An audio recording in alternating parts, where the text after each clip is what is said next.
Shalom. Live here with the Isupk in Virginia. You live in the scripture breakdown class. Having technical difficulties. The internet is busy. The damn StreamYard. You understand? We in here live now. Let me know if y'all can see everything. All right, we'll give y'all a moment to get in here. You tuned in live. Isupk Virginia. Biblical scripture breakdown class. Of course, like we do every Wednesday, bring your questions. All right, there we go. All right. You on Facebook. Okay. We up. All right. Okay, there we go. We go. So we're here.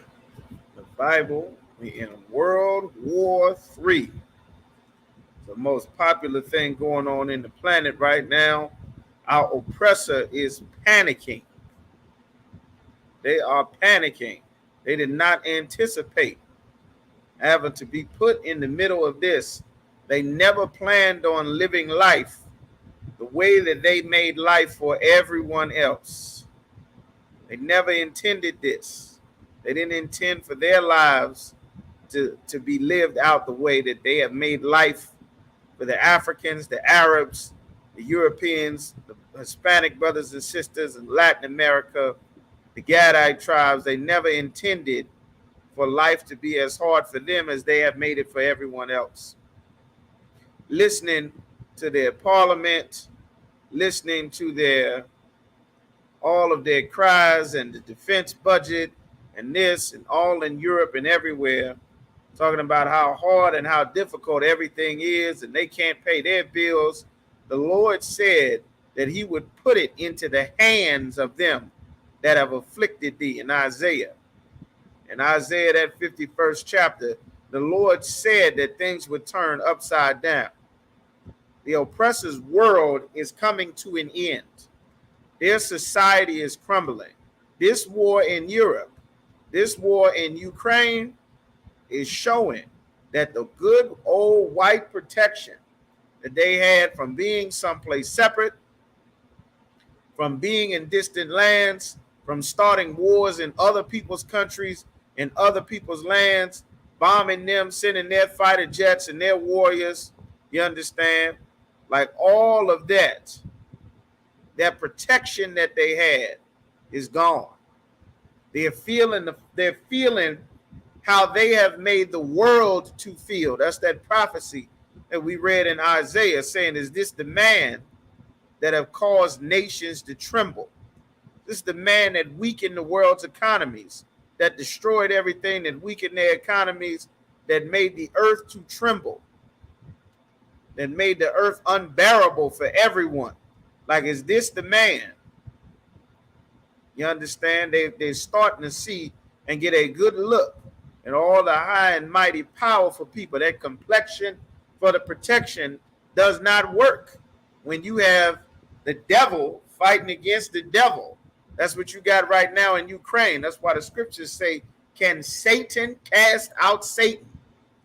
The man of sin, the devil that the Bible speaks of, is Esau, the oppressor, the so-called white man.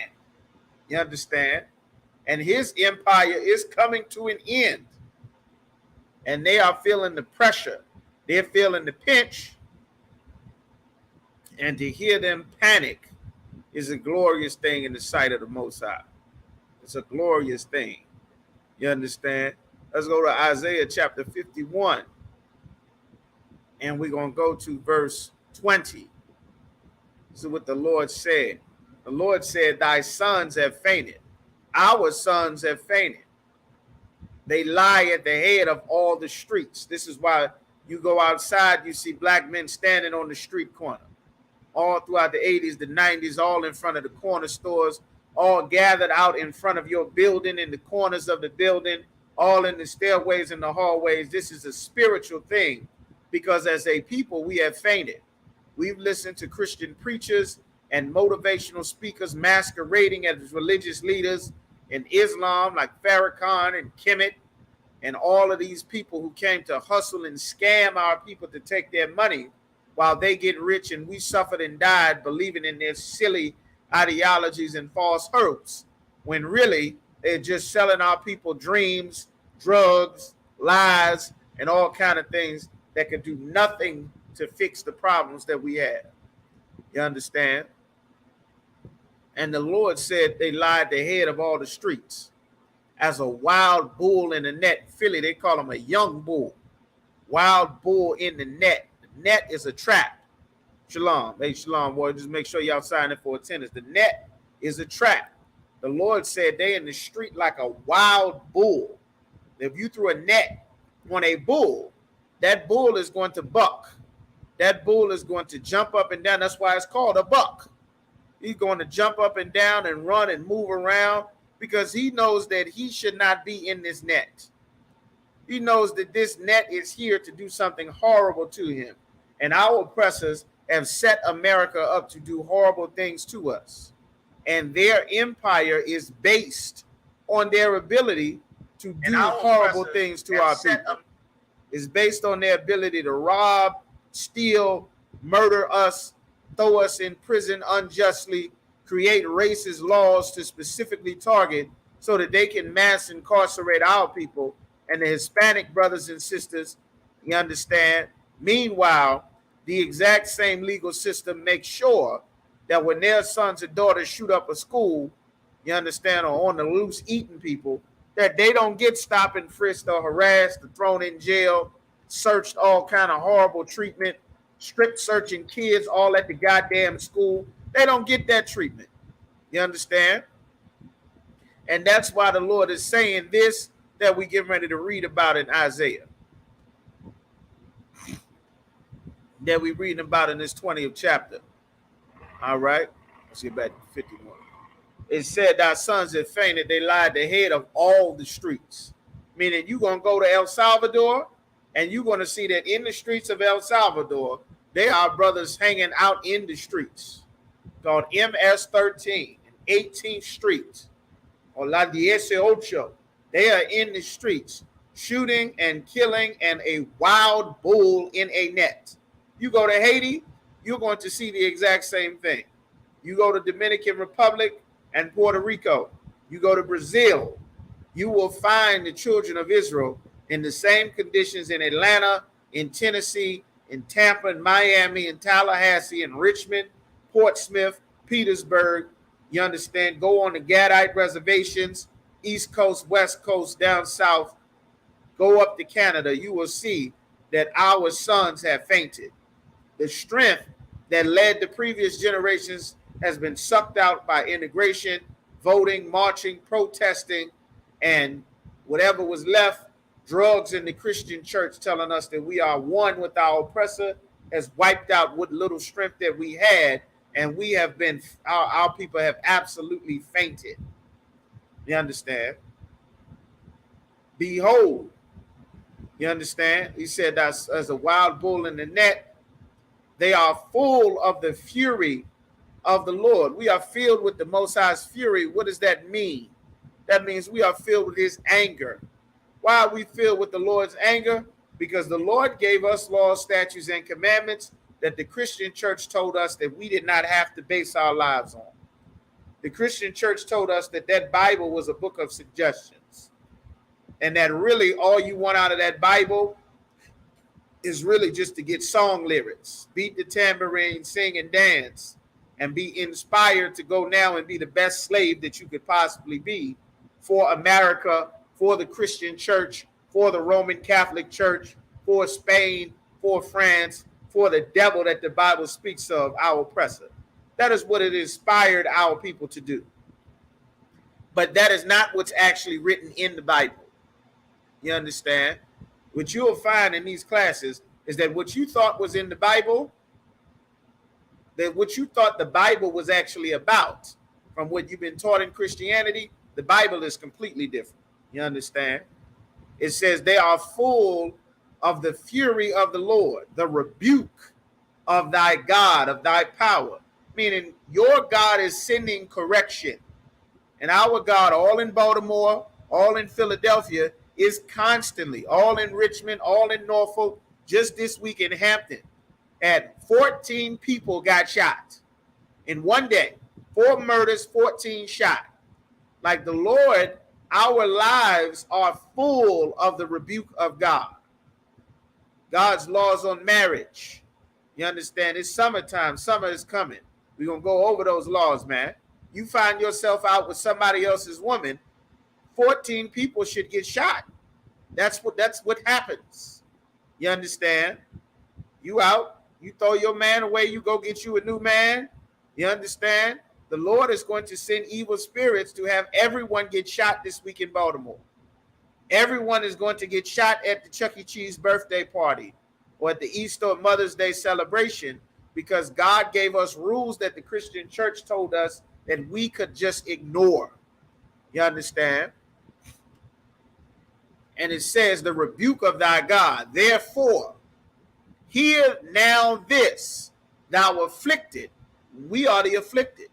Black man, black woman, Hispanic, Native American, you sisters in here, you brothers. The Lord said, hear now this. Hear this, brothers. Hear this, O Israel.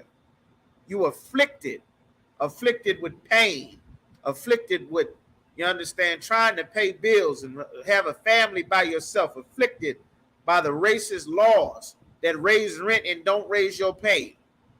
You understand, afflicted by a healthcare system that is substandard, that we did not get the proper medicine, and afflicted with asthma and diabetes.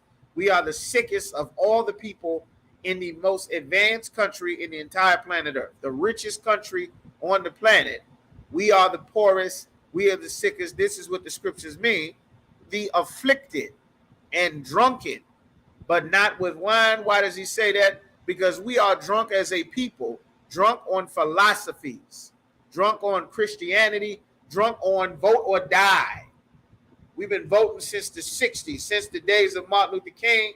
And not only has our voice not being heard, but we are also getting killed all the time, everywhere. We're being thrown in prison. Our communities are falling apart. They don't fix a community until they are ready to put us out of the community. That's when they fix the roads. That's when they fix the sidewalks. That's when they fix the potholes. They change the street lights. They get new coats of paint. They bring new equipment, new everything to uplift the spirit of the city once they are able to throw us out of it. That's everywhere. You understand? So the Lord calls us drunken. We've been drunk in America's lifestyle of saluting their flag, of relying on their 911 and their police to make us safe, on relying on their military, been afflicted by their court system. It's designed to separate us and our families, afflicted by its educational system that is designed to make sure that you don't learn anything about being black and Hispanic, that your children learn how to imitate our oppressors so that they can go and live their lifestyles, which kills us in record numbers. You understand? Just like all the lifestyle choices, that lifestyle of being a single mom, America put that in the black woman. That was not how the black community was. It was not like that prior to integration. That lifestyle of being a homosexual was never accepted in the black community. That lifestyle of being a drug dealer and a drug addict, that was not widely accepted. If you were a drug dealer, you were not welcomed and accepted into the community until integration. That lifestyle of being a criminal, where you just run through the neighborhood stealing things, breaking in cars, you were not accepted into the community. No one celebrated you. You weren't a champion because you broke in cars and snatched purses. The men in those communities would hurt you if they caught you. You were not welcomed. You were chased out of our society because the Lord never wanted our society to accept us being criminals and witches and whores and prostitutes and drug dealers and whoremongers and murderers and traitors. That lifestyle of going and having interracial marriages was never accepted in our communities. You were not accepted in the white community, and you were not accepted in the black and Hispanic community. Integration taught us to accept things that were very harmful to our people. You understand? I'm going to get to your question, Sister Kamisha, in just a second. So when the Lord says we are drunken, but not with wine, like we are drunk in the philosophy of Islam, it's something else that we're drunk in. When in reality, the Arabs are the reason we would have never made it to America from the west coast of Africa if not for the Arabs that built the ships. We would have never made it. You understand? The transatlantic slave trade would not have worked. The Arabs built the ships. That whole, I'm an African. We proud Afro-American, Africa, the motherland. We are drunk with that nonsense. We didn't come from Africa. If you go and do actual research that is not by Pan-Africans, you will find, that's what we do in the Isupk. You go and look up from Babylon to Timbuktu, you will learn that there were great empires in Africa, like Ghana, that were set up by the Israelites.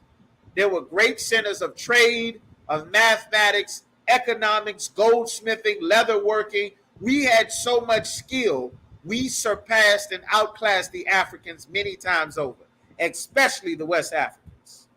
You understand?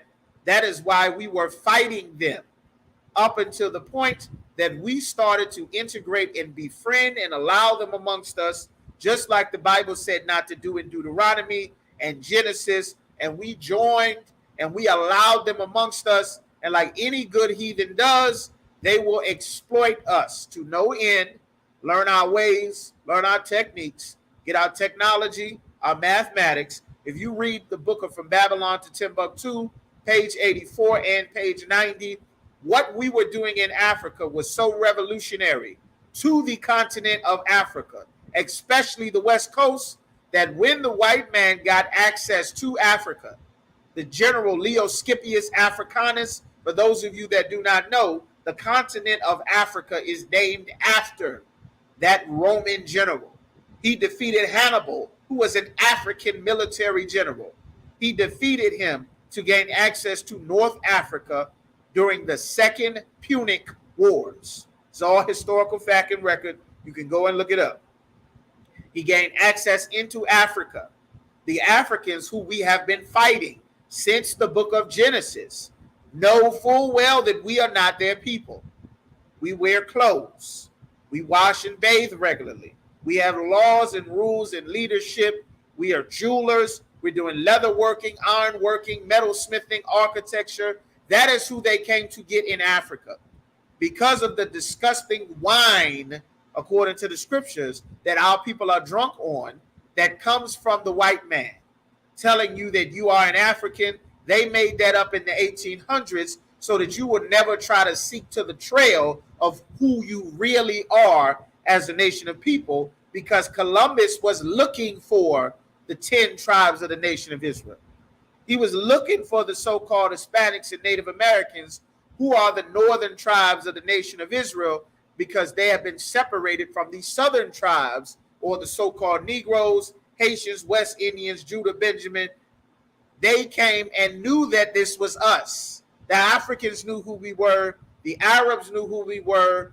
The white man knew who we were. That is why they stole and enslaved us, because they had the Bible. They knew the records and the prophecies that when we fled from our homeland in the Middle East, these prophecies, the curses would come upon us.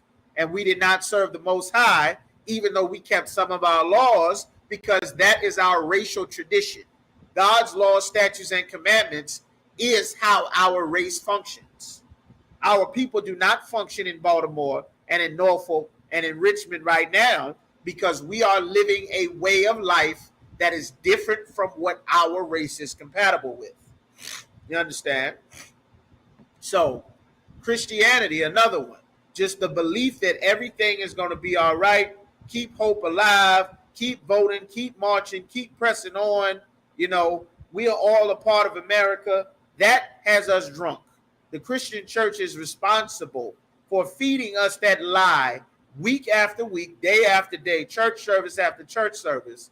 When you open up the Bible, in the first 10 or 15 minutes in any class where the real men of God are in the Isupk, you will learn that God does not want you to be a part of America. That's why they have you getting beat up at roadside traffic stops. That's why they pull you over and pull a gun on you. That's why they taking your sons. That's why they strip searching your daughters at the goddamn middle school that we just brought out on the radio show. That's why when you're in their Christian religion, you get molested as a child when everybody's a Christian or a Muslim. That's why your neighborhood is filled with drugs, crack, and heroin when you're a Christian and a Muslim. You understand? That's why your jobs are so few when you're a Christian, because the Christian church helped deliver the black people's economy when we integrated to the Chinese, the Arabs, the Africans, and the East Indians and the white man, and left us with nothing. Like Christianity has filled us with this wine that has made us drunk, that turned your generations later from being black and proud, brown and proud, we together, black and brown together, to now we got pimps. And we're going to whore the sisters out, sell them for money. Then the sisters going to whore themselves out for OnlyFans to get their own goddamn money. We're going to get high and take drugs in the 60s and the 70s and free love revolution, joining America for Vietnam. Yay. Now you come back from Vietnam, you got crack and heroin, you're integrated with your oppressor's degenerate culture. Now, generations later, you're a drug addict, drug user, it's popular, and we're all just comfortable with our teenagers being strung out on drugs and dying of a drug overdose. Weed is comfortable and welcome in the neighborhood as the smoking is welcome and comfortable. Percocets, welcome. It's just a part of being black now. You understand? We dying at 20 is just a part of being black. Getting killed as a teenager is just a part of being black. You understand? Getting molested by your uncle is just a part of being black, Hispanic, Native Americans. Not the uncle, your mom's boyfriend, the basketball, football coach, the goddamn Olympic coach, if you're boxing or doing gymnastics. You understand? Like, this is just a regular part of life as an American, as a Democrat, as a Republican. Having your neighborhood filled with street gangs, raising children by yourself. If you are a woman or a man, that is not our culture. You understand? We are the people who have families. We are the people who have big families. Killing your baby when you get pregnant, that is not our culture. That is us being Americans. Getting rid of your natural hair. So many sisters have such beautiful, wonderful natural hair. And that desire to be a part of America. The next episode's coming up on The Bible is Black. Next week, talking about sisters' hair. Talking about hair. Black woman, your hair is in the Bible. Not every sister, but talking about hair is in the Bible. It's in the scriptures. That's why we have the series to show you that the Bible is black in the Isupk, because your whole life in church, the pastor is never going to tell you that the Bible is about being black. It's about being Puerto Rican. It's about being Mexican and El Salvadorian and Brazilian. It's about life on the reservation after the buffalo have been murdered and your people have been conquered and the oppressor has made treaties and broken them. You understand? This is what it's actually about. It's not about everybody coming together and hugging and kissing. It's about putting this Holy Spirit of God inside of you so that you can fight a war that is all around you on all sides. And if you don't teach your sons and daughters, raising them, that there is war on and against them on all sides, they'll end up with weed and wondering why the officers is trying to strip search me on the side of the road because they smell weed in my car when weed is illegal. Because God does not give you permission to smoke weed. Because none of us should smoke weed. And because we do, that makes the Lord be against us. So these animals that hunt us have an excuse to embarrass and violate brothers and sisters and murder them if they resist, and God will not step in to protect us. Because the Christian church filled us with this wine, telling us everything gonna be all right. Clap your hands. He's an on-time God. Yes, he is. He may not come when you call him, but he'll be there right on time. All of these stupid church songs that they have you singing, believing in nonsense. No one is more religious than a Mexican or Puerto Rican or Dominican or an old black lady or a Native American sister. No one is more religious than these 12 tribes. No one. If God is going to answer anybody's prayer, God is going to answer your grandma jumping up and down in church acting a goddamn fool every Sunday, emptying her bank account into a child molesters like Eddie Long all across America. Yet and still, God is not fixing the neighborhood. She's still going in the old folks' home. They're still in her house. Her daughter's still in prison. That's why she's raising her grandkids, because her son is strung out, or he got killed, or he got life in the 80s or the 90s or the early 2000s. God is not with these things that we've been taught. That's why the Lord told the prophet Isaiah to say these things so that we can explain this to our people. Isaiah 51, the Lord said in 21, therefore hear now this, thou afflicted and drunken, but not with God, with wine. Thus saith the Lord God. Salaki, thus saith thy Lord, the Lord, and thy God. The word capital Lord is the Most High, Yahweh in the Hebrew. The word Lord means Adawan, leader, power, authority, or ruler. Men, regular human beings, brothers and sisters, can be Lord. That means you have a power, a title of ability and power. Capital Lord, that's the Most High God. You understand? Todo poderoso, Most High with all the power. You understand? All powerful, the Most High. And then the word God refers to the angels. Your ability to have power and strength, those things come from the Most High, that pleadeth the cause of his people. That's why Russia is going to war with Ukraine. That Russia-Ukraine war is spilling over into Poland. They got Russian bombs in Ukraine spilling into Poland. Goddamn Adolf Hitler took his campaign all across Europe. Our oppressors is not used to having war outside of their door. You used to waking up with 10 and 20 shot in the neighborhood, 15 shot at the Chuck E. Cheese at the birthday party, double, triple homicides here and there, couple of shootings at the grocery store, shooting there, shooting in traffic. You are used to this. We are used to this life. But they are not. They're not used to having to run for their lives and flee from their good white homes in Europe the way that we are used to having to pack up and move every time they gentrify a city or the gang violence gets too bad and mommy got to pack up and get her kids out the damn neighborhood or the city. You understand? Like, that's what the Lord is talking about.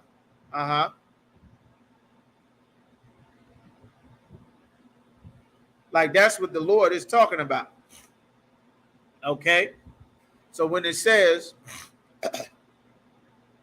thou afflicted and drunken, but not with wine, the Lord pleadeth the cause of his people. Behold, I have taken out thine hand. I've taken out of thine hand the cup of trembling. Like the cup of trembling, that's how we live our life. We live with a cup of trembling. You understand? There's many terms for it. They call it damned if you do, damned if you don't. How many of y'all have heard that before? I grew up as a baby hearing that my whole life. Robbing Peter to pay Paul. Hearing that my whole life. How many of y'all heard that before? You got to choose. Is it the car note or the light bill? Is it the phone bill or the gas bill? Is it paying rent on time or is it paying the car note late? Which is it? Which is it? Is it more groceries or is it gas in the car to get back and forth to work? Our entire life, this is a cup of trembling.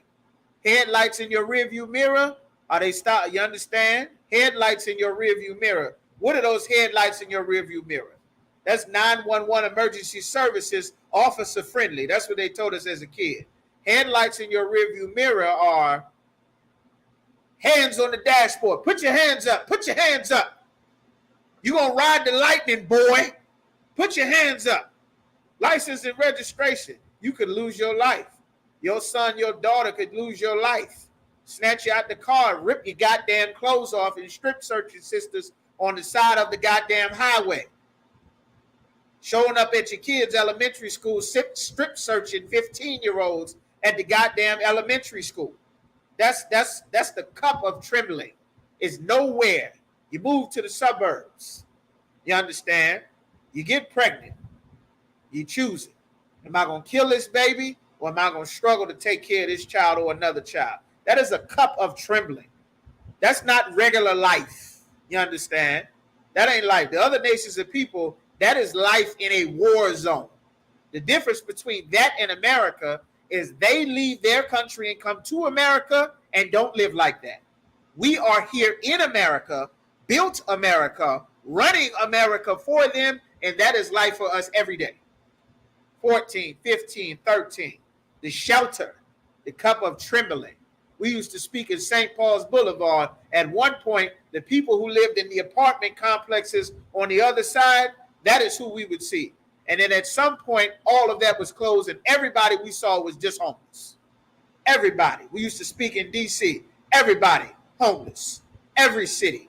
It's just normal to lose your home, to have to move. Do you know, I didn't learn this until you understand about a year or so in the truth. About a few years, 3 or so years, 4 years in the truth. And General Muhammad had to explain. He said, well, brother, you are not supposed to have to pack up and move. You're supposed to live here where your parents are. And you're supposed to be there. And then you get married. And then you go and you live there. And then you got this place here with this wife. You live here. You got another rib. You live there. That's it. You're not supposed to be packing up and having to move over and over and over again like you in the goddamn military going from Baghdad to Kosovo to Iraq to Iran to Russia. Your life is not supposed to be uprooted all the goddamn time. That's why all your kids is getting high. There's no stability in life anymore. Now that we have drunk the wine of America, life isn't stable. Who is supposed to be raising you? Your mother and your father. Well, our families and relationships is unstable as hell. Ain't been stable since the 50s and the 60s. That was the last generation where everybody stayed together throughout all of our problems. Once we integrated and became American, this is too much. I can't put up with this. I can't deal with this. That's it. How many failed boyfriend-girlfriend relationships have you had since you were 13, 14, and 15? How many boyfriends have you been through all throughout middle school, high school, college, your 20s, your 30s? How many? How many girlfriends, how many ribs and sisters have you been through? It ain't going to work. What happened to, we broke up on, it just didn't work. Damn, what happened with her nephew? I liked her. What happened? It just ain't work out. Damn, what happened? Like, this was not how life was ever supposed to be. But it is how our life is every day. You're not supposed to be short on food. You understand? You don't run out of food. The planet produces food. You understand? They are trees. Pears, peaches, apples, oranges come from a tree. Strawberries, blueberries, blackberries, raspberries, grapes, they come from a tree. We are supposed to have cities filled with suburbs that are filled with trees if we obey the Most High. But the Christian church teaches us that we don't have to obey God. So the protection, the order, the provision that is in God's laws, how he set it up, never gets to us. Now we eat out of cans. Now we stand in the line to get a card to go shop at a special grocery store with Wick and Tanif. And if they don't take it, then that's it. In Atlanta, they got Section 8 vouchers. And the apartment complex told dozens of families in Atlanta, they told them and said, well, it's not that your rent has not been paid. It's that we don't accept the form of payment that you're paying with anymore. And they just mass evicted everybody on Section 8 out of their homes. And just like that, they're homeless. With all the churches, all the Eddie Longs, all the big highlights, you go down there and get all your good gay fun in the name of Jesus. Tyler Perry Studios, you understand, and Newburgh Baptist Church everywhere. Well, guess what? Because we have not been taught how to serve the Lord, all of that goes away. You're a man of God. You're supposed to have a farm to feed the people. Broccoli comes from the earth. Onions and potatoes and carrots come from the earth. Corn comes from the earth. You're supposed to have land and farms. All throughout the Bible, we were farmers. You understand? The entire Bible is written about herding sheep, herding cattle, farming, working crops. That is what the Israelites did. The whole Bible. We did other things, but that was a mainstay. That's how we took care of Egypt. Egypt was getting the service of the field, the construction. All of those things they were getting, the Israelites were doing. Building their cities, building their roads, building their bridges. The children of Israel did those things. You understand? Like labor is a resource. You understand? Having labor is a resource. Said can't hear on Instagram. Y'all give me a 1. Let me know if y'all can hear me on Instagram. All right. Somebody said they can't hear me on Instagram. Whoever on Instagram, y'all give me a 1. Let me know if y'all can hear me. Let me know if y'all can hear me on Facebook. You understand? Put your 1s up on Facebook and YouTube. Just hit a 1. Let me know if y'all can hear me. All right. The water. Like that's why. Well, it won't work because our people have a spirit that we are filled with. That's why the Bible says, ye are drunk. We are drunk with this idea and this notion that I can live life and be an individual. Like I can be an individual. If I want to get high, I'm free to get high. If I want to steal, I'm free to steal. If I want to rob people, I'm free to rob people. You do your thing, I'll do my thing. That is the dumbest, most unsuccessful. It is the most selfish. It's the most useless idea. If you want to go to McDonald's and get you a sandwich, there has to be a team of people. Someone takes the order and tells the order to who's in the back. If there's no one in the back, there's no one making your order. If there's no one working the safe or the refrigerator, there's no one picking up the food to put in the goddamn restaurant. If you want to get a house, there's a team. Someone has to lay the bricks. Someone has to do the logistics. How much space? How much paint? How much wood? Someone has to talk to the contractors. Someone has to survey the land. Someone has to pour the foundation. Someone has to put up the beams in the woods. Someone got to lay the drywall. Someone has to do the roof. Someone has to inspect electricity and solder the pipes. Everything in life is a goddamn team. You can be the best teacher in the world in the classroom and send the kids home with homework and no parents read over the homework with them. Nobody makes sure that they practice their numbers. Nobody makes sure that they have good nutrition. Then you will get back, as best teacher that you are, you will get back sick kids with no homework done, that can't read, that can't count, hair not done, food not fed to them, sick as hell. Everything in life works as a team. This notion and concept of all the races of people on the planet, where everyone is a goddamn individual, is only black people. Nobody else. Everybody on the planet is working as a team. The Chinese work as a team. The Koreans work as a team. The Vietnamese work as a team. The Russian white man is on a team. The Ukrainian white man is on a team. The British white man left England and called himself the American white man and started a new team for his people. The Germans is on a team.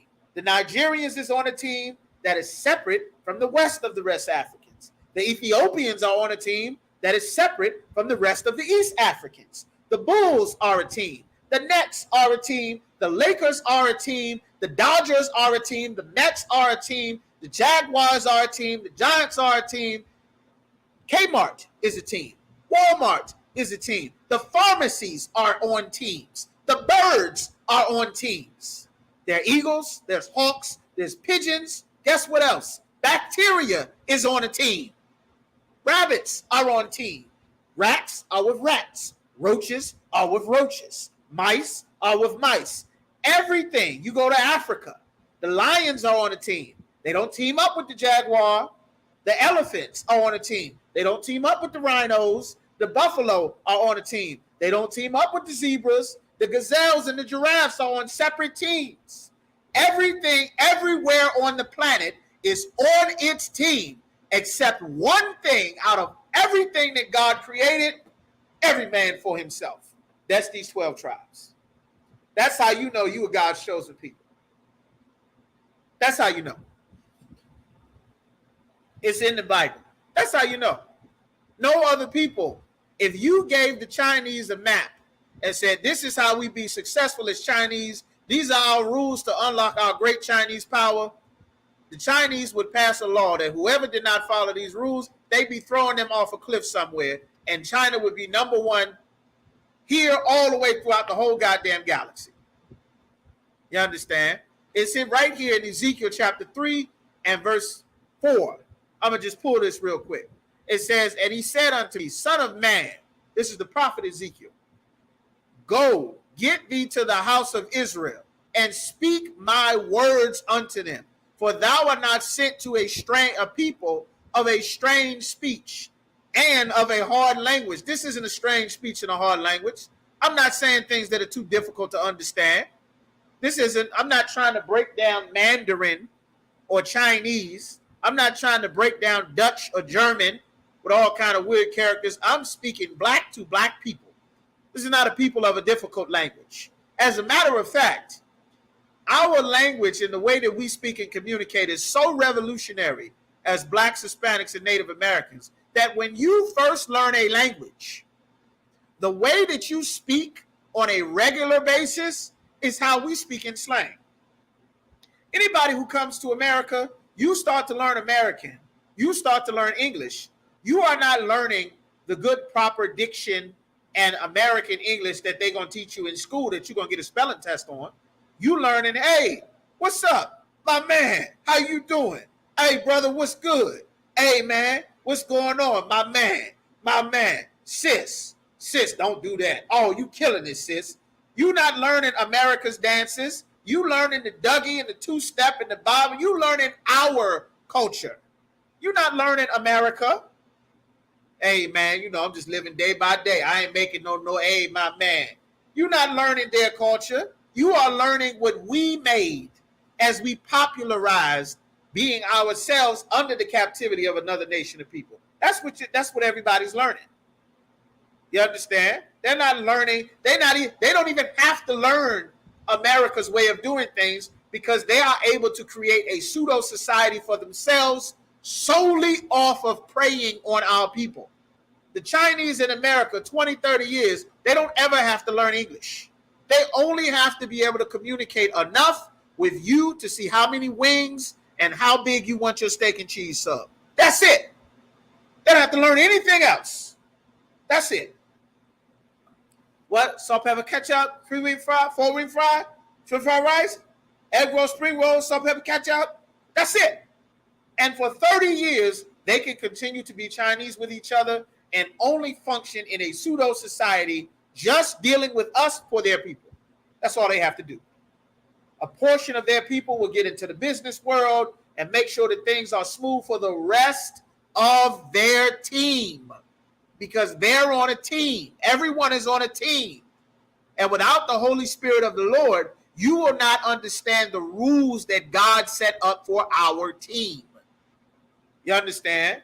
That's why it's imperative that all blacks, Hispanics, Native Americans come to these ISUPK classes and don't be a disgusting bastard sitting here so you can go and open up your own fake Israelite business off of our breakdowns that the Lord gave here so that you can go and make your own business. Y'all gonna pay something horrible for that. A lot of brothers and sisters going to lose their life following you in these fake Israelite groups that you went off so that you can get your shine because you didn't want to humble yourself to get in all black and be in order because you felt you should be in charge. That day is coming. It's coming. And it's going to be a terrible day. And it is 100% avoidable if you obey the Lord. But Israel does not learn that way. Most of our nation does not learn that way. You understand? But this is what the Lord sent Ezekiel to say.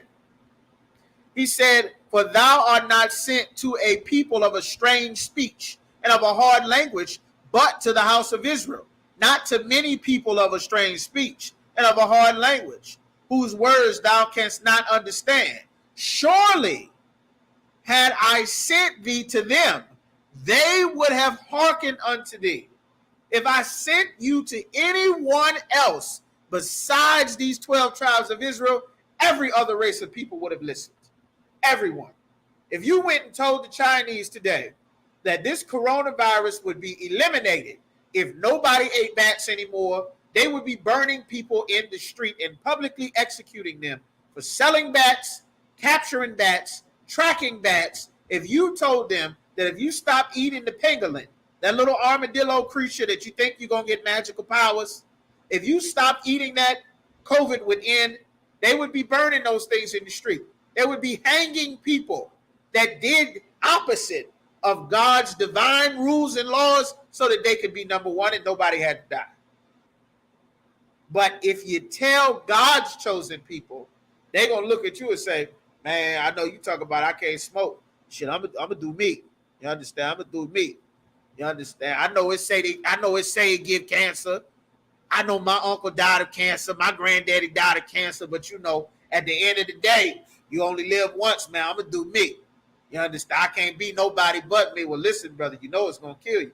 Man, I've been out here in these streets. I've been shot back and forth to prison. You understand? But that's my life.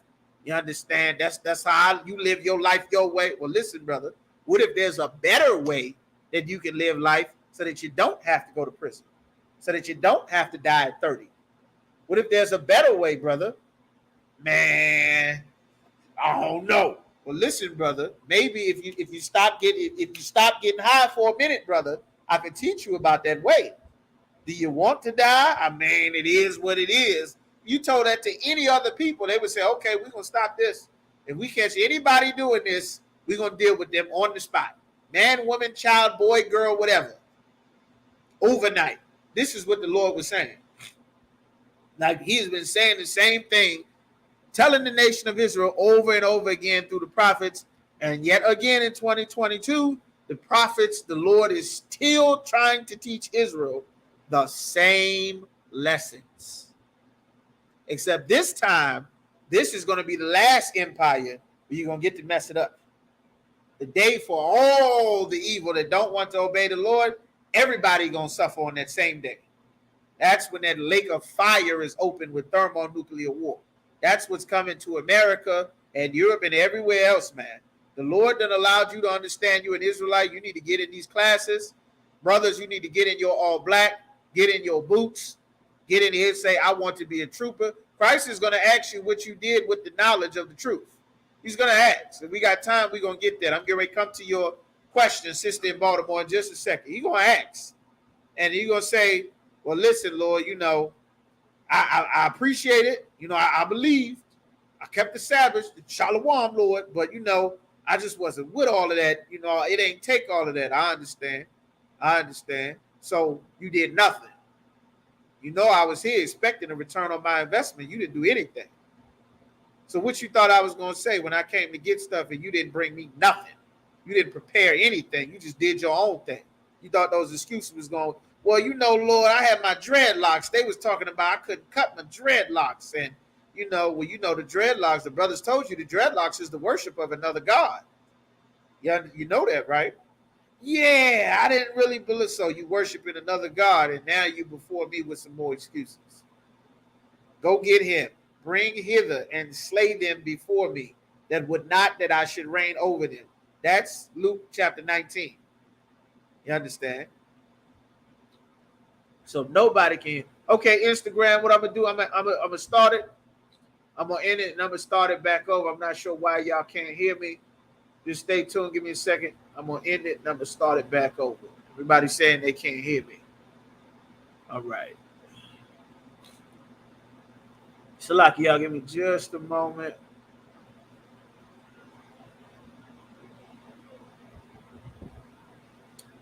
Get this Instagram back up.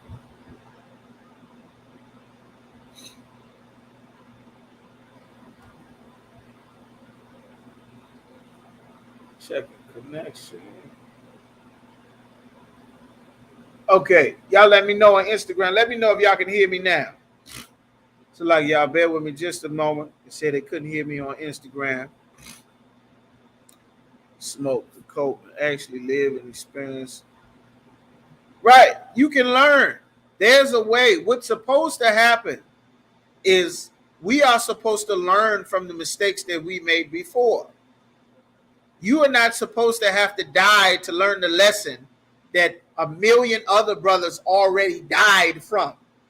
We're supposed to learn as a people. But the Christianity has taught us that, you know, that's just a part of life. It's not a part of life. We was never supposed to die this way that we are dying now. We was never supposed to suffer the way that we're suffering now. Like, this is a part of life outside of following God's instructions. You understand? That's why the UPK, we get farms. Because, can you hear me now? Piece of Judah, let me know if you can hear me now. You still can't hear. I wonder why you can't hear.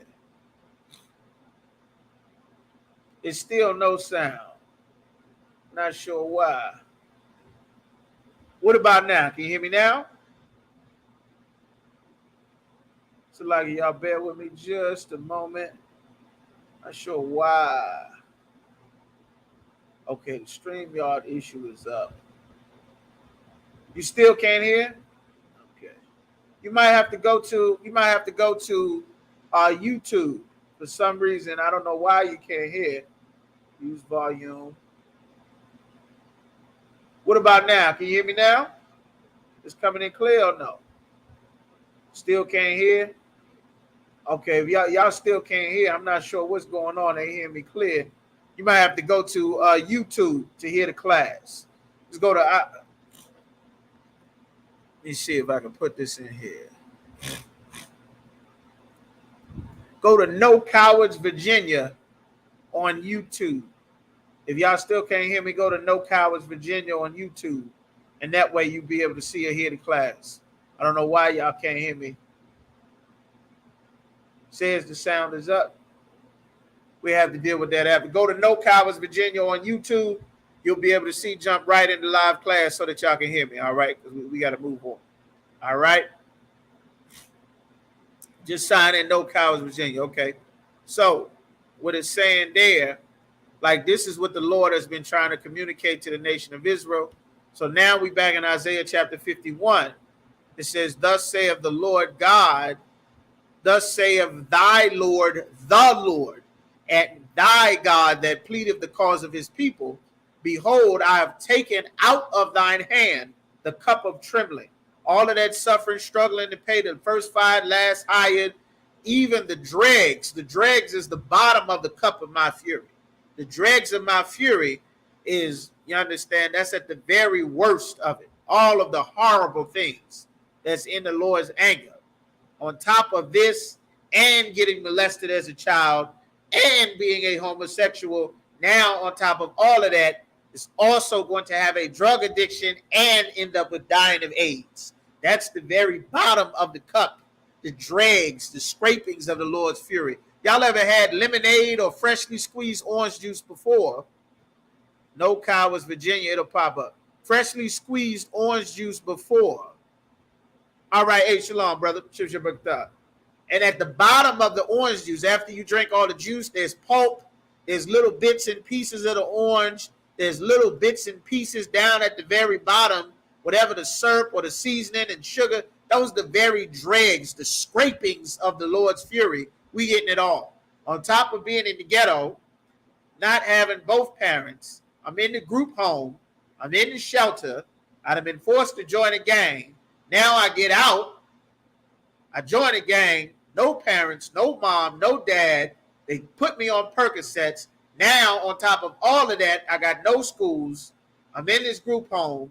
I go out, I join the gang, they give me a gun, I shoot somebody. Now I get a life sentence. After growing up in the shelter, no mom, no dad, no parents, on drugs, no way or course of life that I can see how I'm supposed to live. I just get flushed down the toilet. Now I get life sentence at 19 because I killed somebody. Like, this is the scrapings, all of the evil and the pain and the suffering, all of the everything. I done poured my life into this place and I got nothing. I worked for this job, they threw me away. I went and fought for Esau's military. Now my brain then got damaged from all the goddamn war. I can't function in life. I'm in this stupid VA waiting line. I can't get my medicine. I'm seeing all my buddies that then got blown and shot to hell by the goddamn Taliban. And now the police is going to stop me drunk on the street and say he's got a gun and shoot and gun me the hell down. Like, I'm just scraping all of the horrible things. We work and work to get the house. Grandma and granddaddy work. They go through segregation. They run from the Klan down south to get north enough. They fight and go to war. They get racism in the military, racism in the office jobs. They scrape up their pennies. They buy the house. They sell, they get the house. They have a family. They start a family. They raise kids. They put the kids into school. They doing everything that they can just to make it, going through hell, racism, everything, just for somebody to go and shoot grandma on her way home with the goddamn groceries. Or one of the kids to get into some trouble, granddaddy die or something. Next thing you know, mama's raising the kids. One of the kids sell dope out the house. Somebody else's kids come and shoot the damn house up, kill a couple of the kids, kill one of the grandbabies, shoot grandma in the living room watching Oprah. Now they board the goddamn house up and it just sits. All of that work for nothing. Just suffering upon suffering upon suffering. Like, we've been drinking that cup. Now the Lord is going to take that cup from us, blacks, Hispanics, and Native Americans. All of that working in El Salvador, all of that working in Guatemala, all of that working. I can't go to school. I got to get a job. I want to get my education, but I got to go to work. I got to paint. I got to do this. I got to do that. I'm struggling. But, you know, I still got to do it. I still got to do it. You know, I'm doing this, but now, even though I'm doing it, you know, it's too dangerous. They got the gangs. They got the shootings. They got the police. They got the cartels. We got to flee. I want to take my kids and my family to get the hell out of this place. We got to flee. And now we running. We trying to get to safety. And I get up there to America that's giving $13 billion in aid to this country and to Ukraine and to India for a mudslide and to typhoon and to the Philippines. And I'm running for my life because there are people on the street ripping the face off of women, burning people in vats of oil and gasoline, chopping and hacking bodies up. 20 murders a day in a country the size of Richmond, Virginia. That's how big. And now they're running, and I get to America, and they take my goddamn babies away and put them in dog cages. And I never see them again. They take my wife, and they put her in an INS detention center separate from my sons and daughters. And then they're going to rape the sister and then deport her back to Guatemala pregnant with one of the goddamn babies for the immigration customs officers. Like, we are just scraping the bottom of the barrel of all of the suffering and the dregs in the Lord's fury. Well, the Lord said he's going to take that cup from us, and now he's going to give it to Ukraine. Now he's going to give it to Russia. Now he's going to give it to England and Britain and Spain and our oppressors. Now they are going to drink this god-awful cup of suffering night and day. They're going to have to drink it. The Lord said, behold, I have taken out of thine hand the cup of trembling, even the dregs of the cup of my fury. Thou shalt no more drink it again. We ain't going to drink that no more. We're not living our life just in the Lord's fury, because for the first time in our lives, we are actually listening to the prophet that God set up to learn how to properly live life as a so-called Black, Hispanic, and Native American, thanks to Commander General Yahweh. He said, but I will put it into the hand of them that afflict thee. I'm going to put it in the hand of them that's killing you at traffic stops, which have said to thy soul, bow down, that we may go over. Like the very spirit, that's why brothers is getting high and strung out. The Lord said, he said to thy soul, bow down, that we may go over. Lay down and take it. Take the police brutality. Take the drugs, the crack, the you understand? Take the gun, the violence. Take all of these guns that we get from the Vietnam War and we just dump them in your community filled with angry black kids with no parents. We're going to just put all the Mac 10s and Tech 9s and Glocks and Rugers and old 38 models. We're going to throw them all in your neighborhood and let all your kids kill each other. We're going to make your rap stars that used to talk about fight the power. We're going to take that strength out of them and we're going to pay them to talk about shooting and killing each other. They will get rich. Everybody will be influenced. We'll pour drugs. We'll lock them up for the drugs that we give them. We'll lock them up for the guns that we give them. We'll demonize them in the media. The property value will get low. 20, 30 years, we'll come back, gentrify the whole city for pennies on the dollar. We'll set up everybody that we've screwed over, all across the world, the Indians, all of the Asians and Africans. We will give them businesses in their neighborhood. We'll tell their leaders to tell them to love everybody while they rob us blind, like they said to our soul to bow down, and has laid thy body as the ground, as the street to them that went over. Like that's what our people have done in America. That's why even though you're not even allowed to kneel to be angry at getting murdered at a traffic stop. You understand? Like this is what they say to our soul. You understand? You can't afford no baby. You should go ahead and kill that baby. As a matter of fact, I know you too poor to kill the baby. I'll tell you what. We're going to create a group called Planned Parenthood, and we're going to help take donations from people so that you can get rid of your worthless babies that you cannot take care of or afford. We're going to help you kill your babies. We call it Planned Parenthood. And we'll give out awards, and it'll be started by the same evil Nazi mentality that swept through Europe with Adolf Hitler.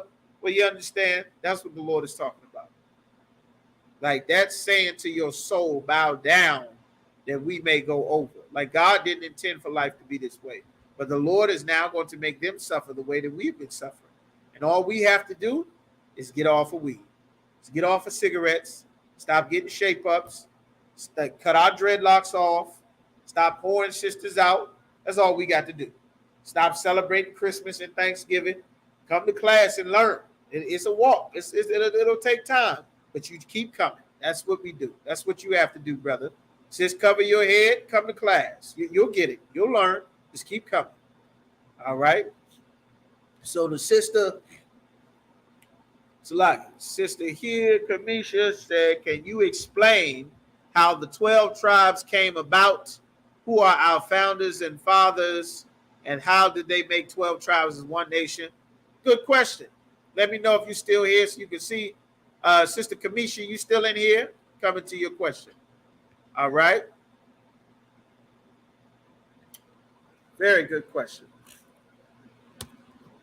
All right. Jacob.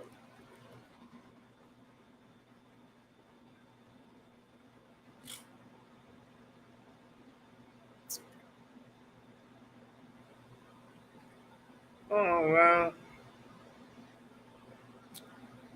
Jacob swear. The 12 tribes came about. Okay, all right, sister there. All right, we get ready to go. So the 12 tribes come from our forefather, Jacob. Jacob was the son of Isaac and Rebekah. All right. Let me see where I get this first. Jacob called his name. Genesis chapter 25. You'll get the birth of Jacob. Jacob was the child of the promise. The Lord told Abraham, you understand? You got Abraham, Isaac, and Jacob. From the very beginning, the Lord always intended to create a superior nation of people. He always, from the very beginning, intended for his chosen people to be in charge, to have the power, have the authority, have all of the knowledge and information. He always intended from the very beginning.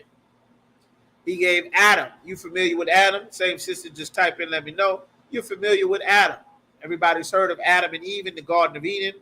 Well, in the Garden of Eden, the Lord gave a set of instructions and orders to Adam so that Adam could be in charge of everything. All of the people, all of the land. Adam would be the most intelligent being on the planet because God gave Adam knowledge that no one else on the planet had. Adam was supposed to pass this knowledge down to his sons. And a part of this knowledge was to make sure that his sons never married other nations of people. You understand? Of course, it's like brothers get rich. They get an NFL, NBA contract. They get rich. They sell 1 million records over and over again. Young Jeezy goes to marry Mei Ling from the carryout. OJ leaves the hood.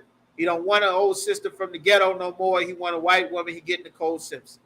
Michael Jackson wants Elvis Presley's daughter. He don't want no sister. He want Billie Jean.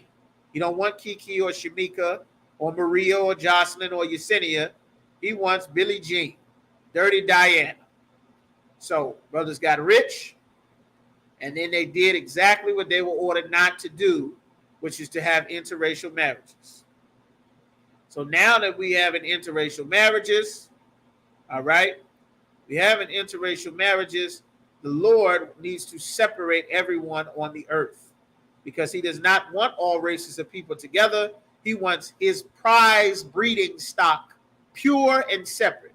That word pure is called holy. You understand? It's called holy. All right?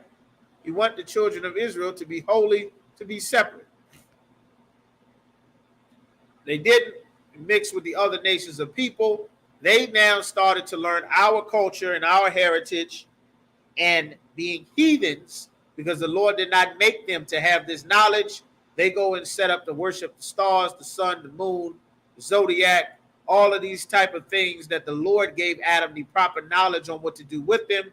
They got knowledge they were never supposed to have. They made cultures and heritages for themselves against what the Lord wants. Then comes Lord, he gets tired of it. He sends a great flood, kills everybody on the earth except for 8 people. These 8 people are from a man named Noah. Noah is one of Adam's descendants, great-great-great-great-great-great-grandson, lived a very long time. You're familiar with Noah, I'm sure. The only people that survived this flood that the Lord killed everybody except for 8 people, Noah, his 3 sons, and their wives. He took 2 of all of the unclean animals, 2 of the clean animals, and then 7 of all the unclean animals. So that after the flood, everyone that was not an aquatic creature that lived in the waters when the Lord flooded the entire earth, everyone else that was on that ark, Noah spent many, many years building that ark. Once it rained, everybody died but Noah and his children. After the flood water started to dry up, which happens after every flood, the earth was flooded, the waters receded, life started back over again where we come from, where it began in the first place, which is the Middle East. The Middle East, that's where we come from. That's where so-called Negroes, West Indians, Haitians, that's where the 12 tribes come from. We come from the Middle East. We ran into Africa, and many of us left on boats from the Middle East to come all the way over to North, South, and Central America. Those today are your Mexicans, Puerto Ricans, Native Americans, Seminole Indians, Brazilians, you understand, all the natives from North, South, and Central America throughout the Caribbean. All right? The earth is refilled back again.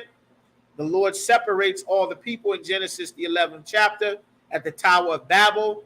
Babylon, which is in Iraq, which is still the most fought over land on the entire planet to this very day. There's still wars fought over Iraq. The earth restarts. Now, the Lord separates all people because he doesn't want all people together. He needs to separate to start replenishing his prized breeding stock again.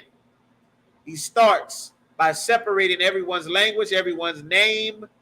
He gives all of the other nations of people in Genesis, the 11th chapter, everyone's name is separated. Everyone's language is separated. They are no longer speaking one language. Everybody has a different language. He then divides up the descendants of Noah and his sons, which it lists after the flood. The whole 10th chapter of Genesis lists all of the men and their families and their sons to repopulate the earth. What happens after that, which you can read in Genesis, the 10th chapter, Genesis, the 11th chapter, they build the Tower of Babel, which is a tower very high in the sky so that they can get up to heaven to fight against God. The white man has built that same Tower of Babel again, you understand, except this time he actually was able to get in space. It's called the International Space Station. You hear Commander General Yohana talk about this all the time. They have rockets, they have missiles, they got laser weapons, all kind of things, because they are preparing to fight against Christ, because according to the Bible, Christ is going to return with 200,000, which is 200 million UFOs, which are chariots of the Lord, with the armies that are in heaven.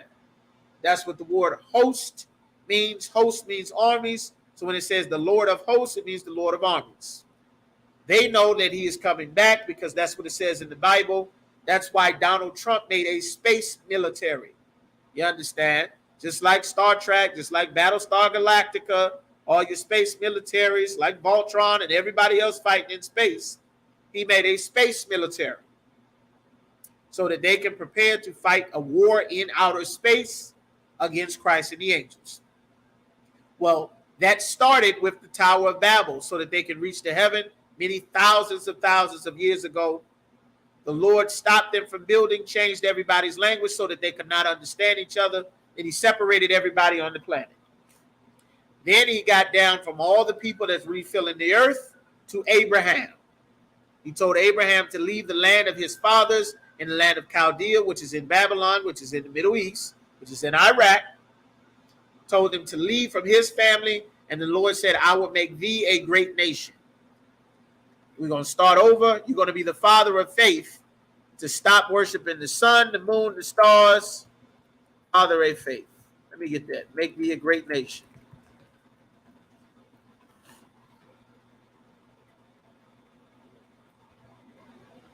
Genesis chapter 12 in verse 2. That's what it says. Genesis 12 and 1 says, now the Lord said unto Abram, his name was not Abraham at the time, his name was Abram, get thee out of thy country, leave your homeland, and from thy kindred, get away from your friends, get away from your family, everybody you know, and from thy father's house, leave your land. You understand? When the Lord calls you to serve the Most High, in many cases, you may need to be separate from your family. Your mothers, your fathers, your cousins, your brothers, your sisters, you may need to get away from them because they serve the gods that worship the sky, like Islam. They serve Christianity and democracy and weed and Percocets and dreadlocks and Newports and LGBT and women's equality and Christian church and voting. They serve every god except the God of the Bible. So in order for you to take and learn how to be serious about serving the God of the Bible, the Lord may need to separate you from your family. Christ said this also in Matthew the 10th chapter, think not that I came to bring peace. I came not to bring peace, but a sword, rather division. From henceforth two shall be divided in one house, the mother against the daughter-in-law, the father against the son, two over here, three over there, because they want the customs of their fathers and do not want to serve the Most High, but you do. This is a part of coming into the truth. This is why the Lord separated Abram from his family.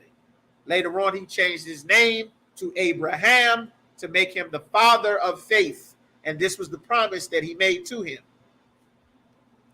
In Genesis chapter, he said, leave your father's house unto a land that I will show thee. The Lord said, I'm going to give him a land.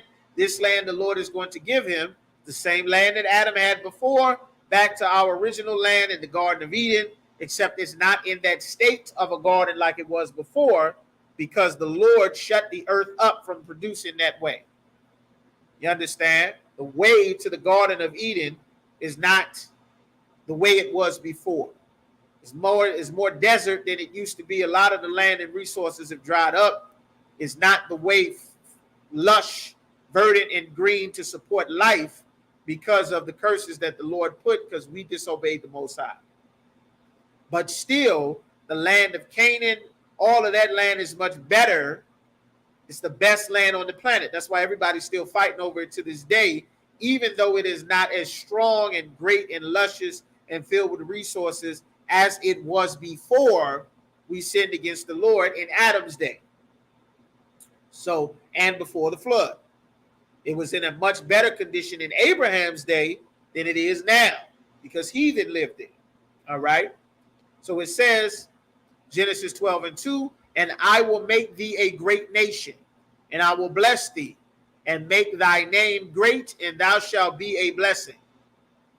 And I will bless them that bless thee, and curse them that curseth thee.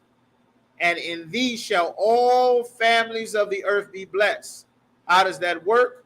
All of the families of the earth are blessed because the children that come from Abraham, so-called blacks, Hispanics, and Native Americans, All of the inventions that make life great come from these 12 tribes.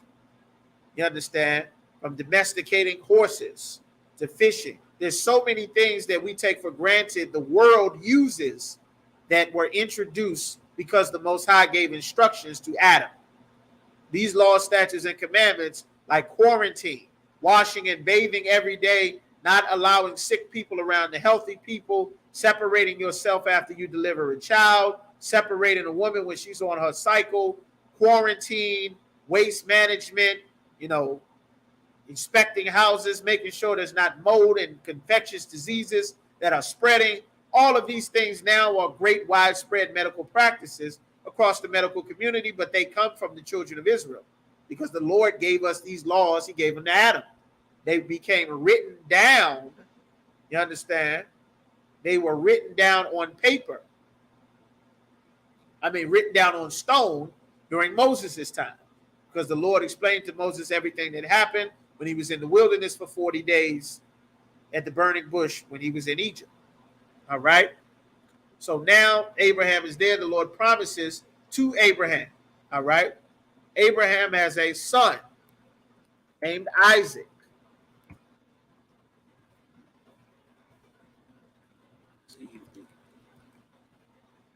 And Isaac shall thy seed be called.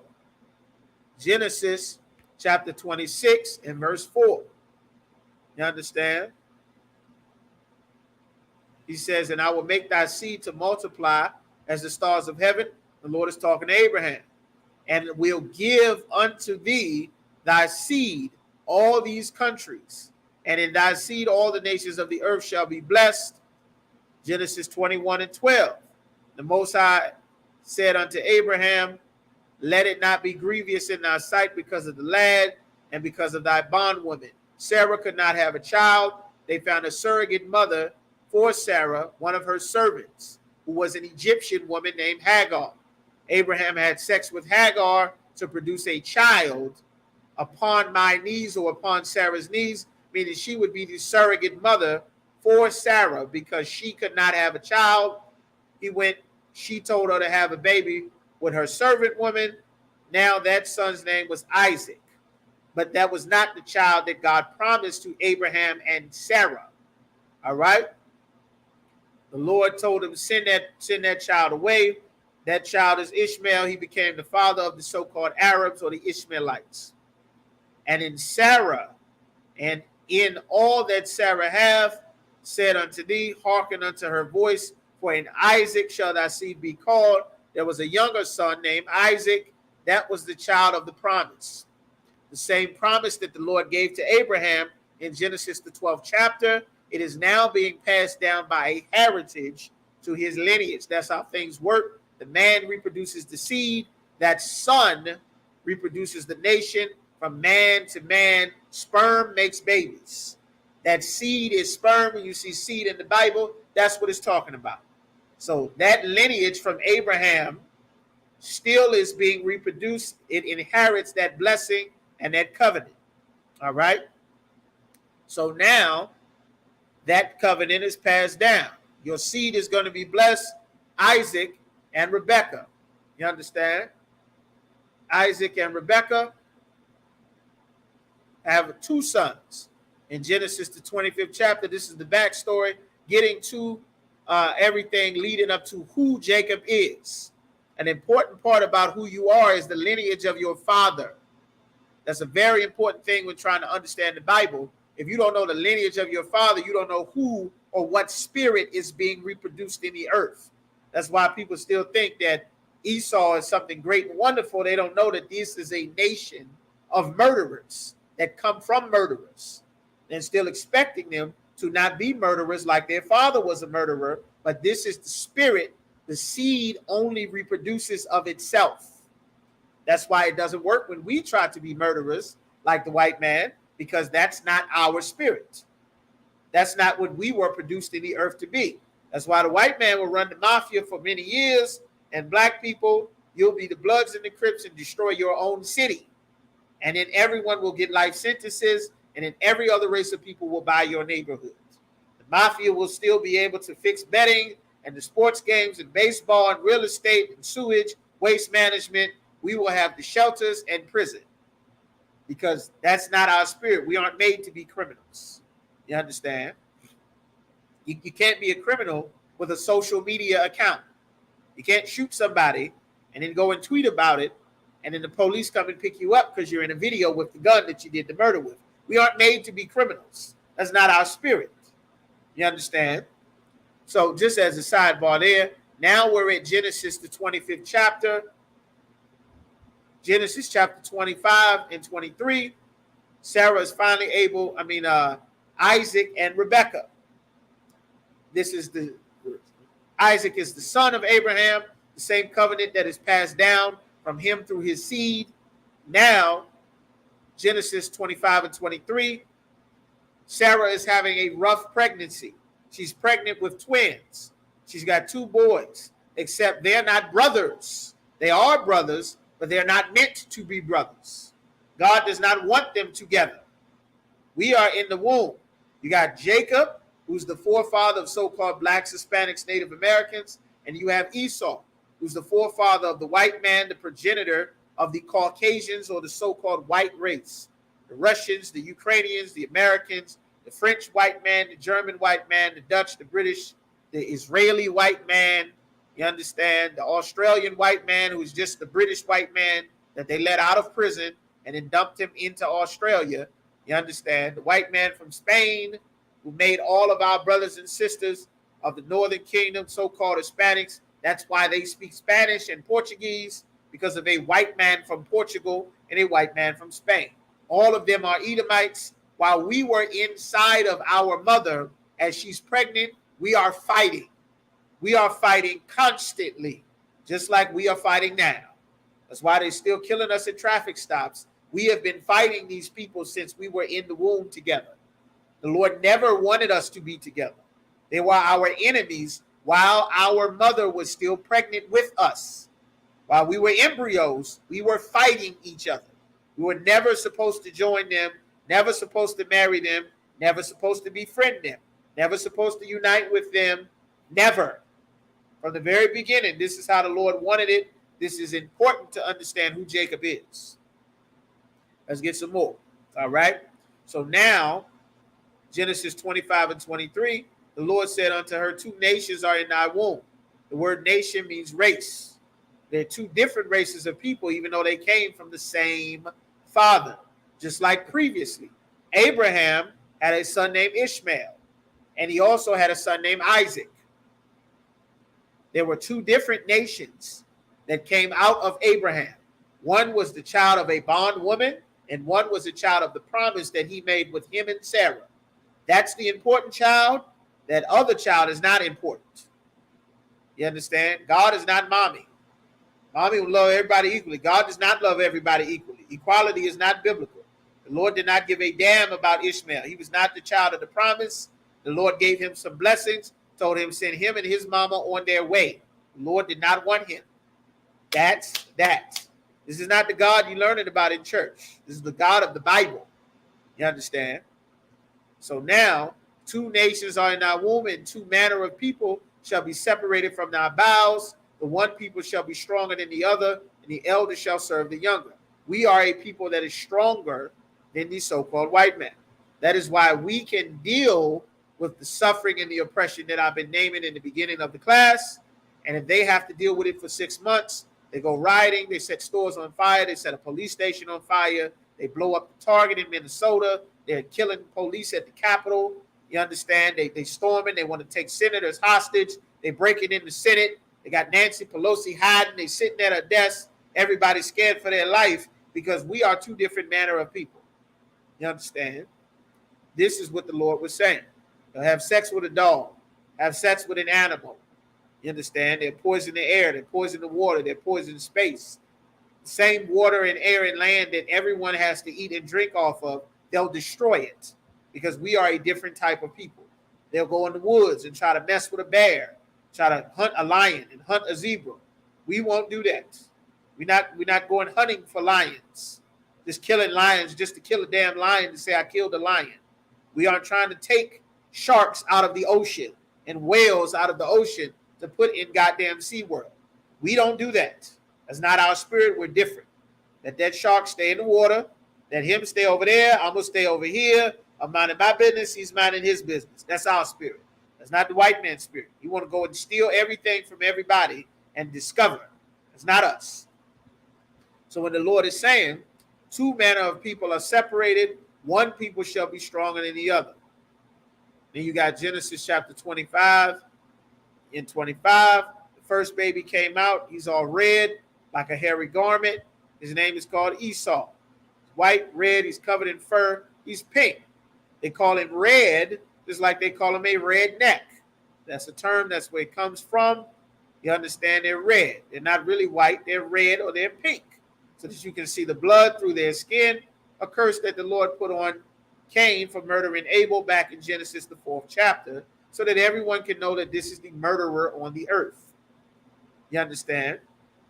Now, you got the second child.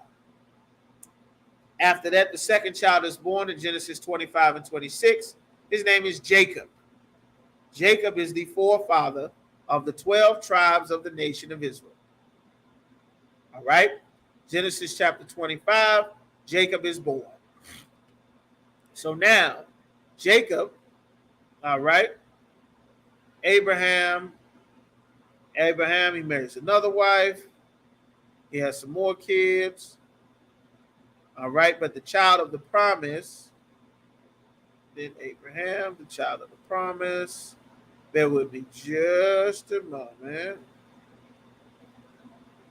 Sure, before Egypt, Assyria. This is the generations of Isaac, Abraham's son. And then the lineage. Isaac, his wife, because she was barren, Rebekah. This is, you can read a short recap in Genesis chapter, it's 20, back at 25 again. It's a lot here. Keeps bringing me back to 25. 26. Bear with me just a moment.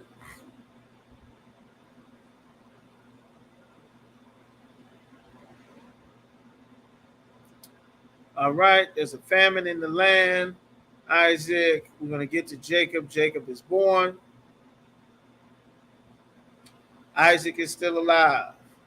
So Isaac is old. Jacob now, he's going to, this thing is just not helpful. Bear with me just a moment. Jacob goes now to take a wife. He grows up. He needs to take a wife.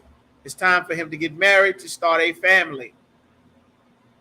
He has to go back to the land of his people to take a wife, because the father that he got a child. So even though Abraham and Jacob was Hebrew Israelites, the Most High wanted them to give birth to different nations. No, that's not correct. Abraham, first of all, the word Hebrew just means from the past. All right? Hebrew means the people from the past. Israelite is Jacob. The suffix ite is a suffix. Ite means son of. So when you say Israelites, that means the sons of. You understand? The white man says Hebrew Israelites and black Hebrew Israelites. Just like the white man says Jesus Christ. We know him as Yahushua, Mashiach, as the king. Hebrews is not Abraham. Abraham was a Hebrew. All right? All of the children from Abraham's lineage are Hebrew. Being a Hebrew is not something special. Abraham is a Hebrew. All right? Israel is where we come into.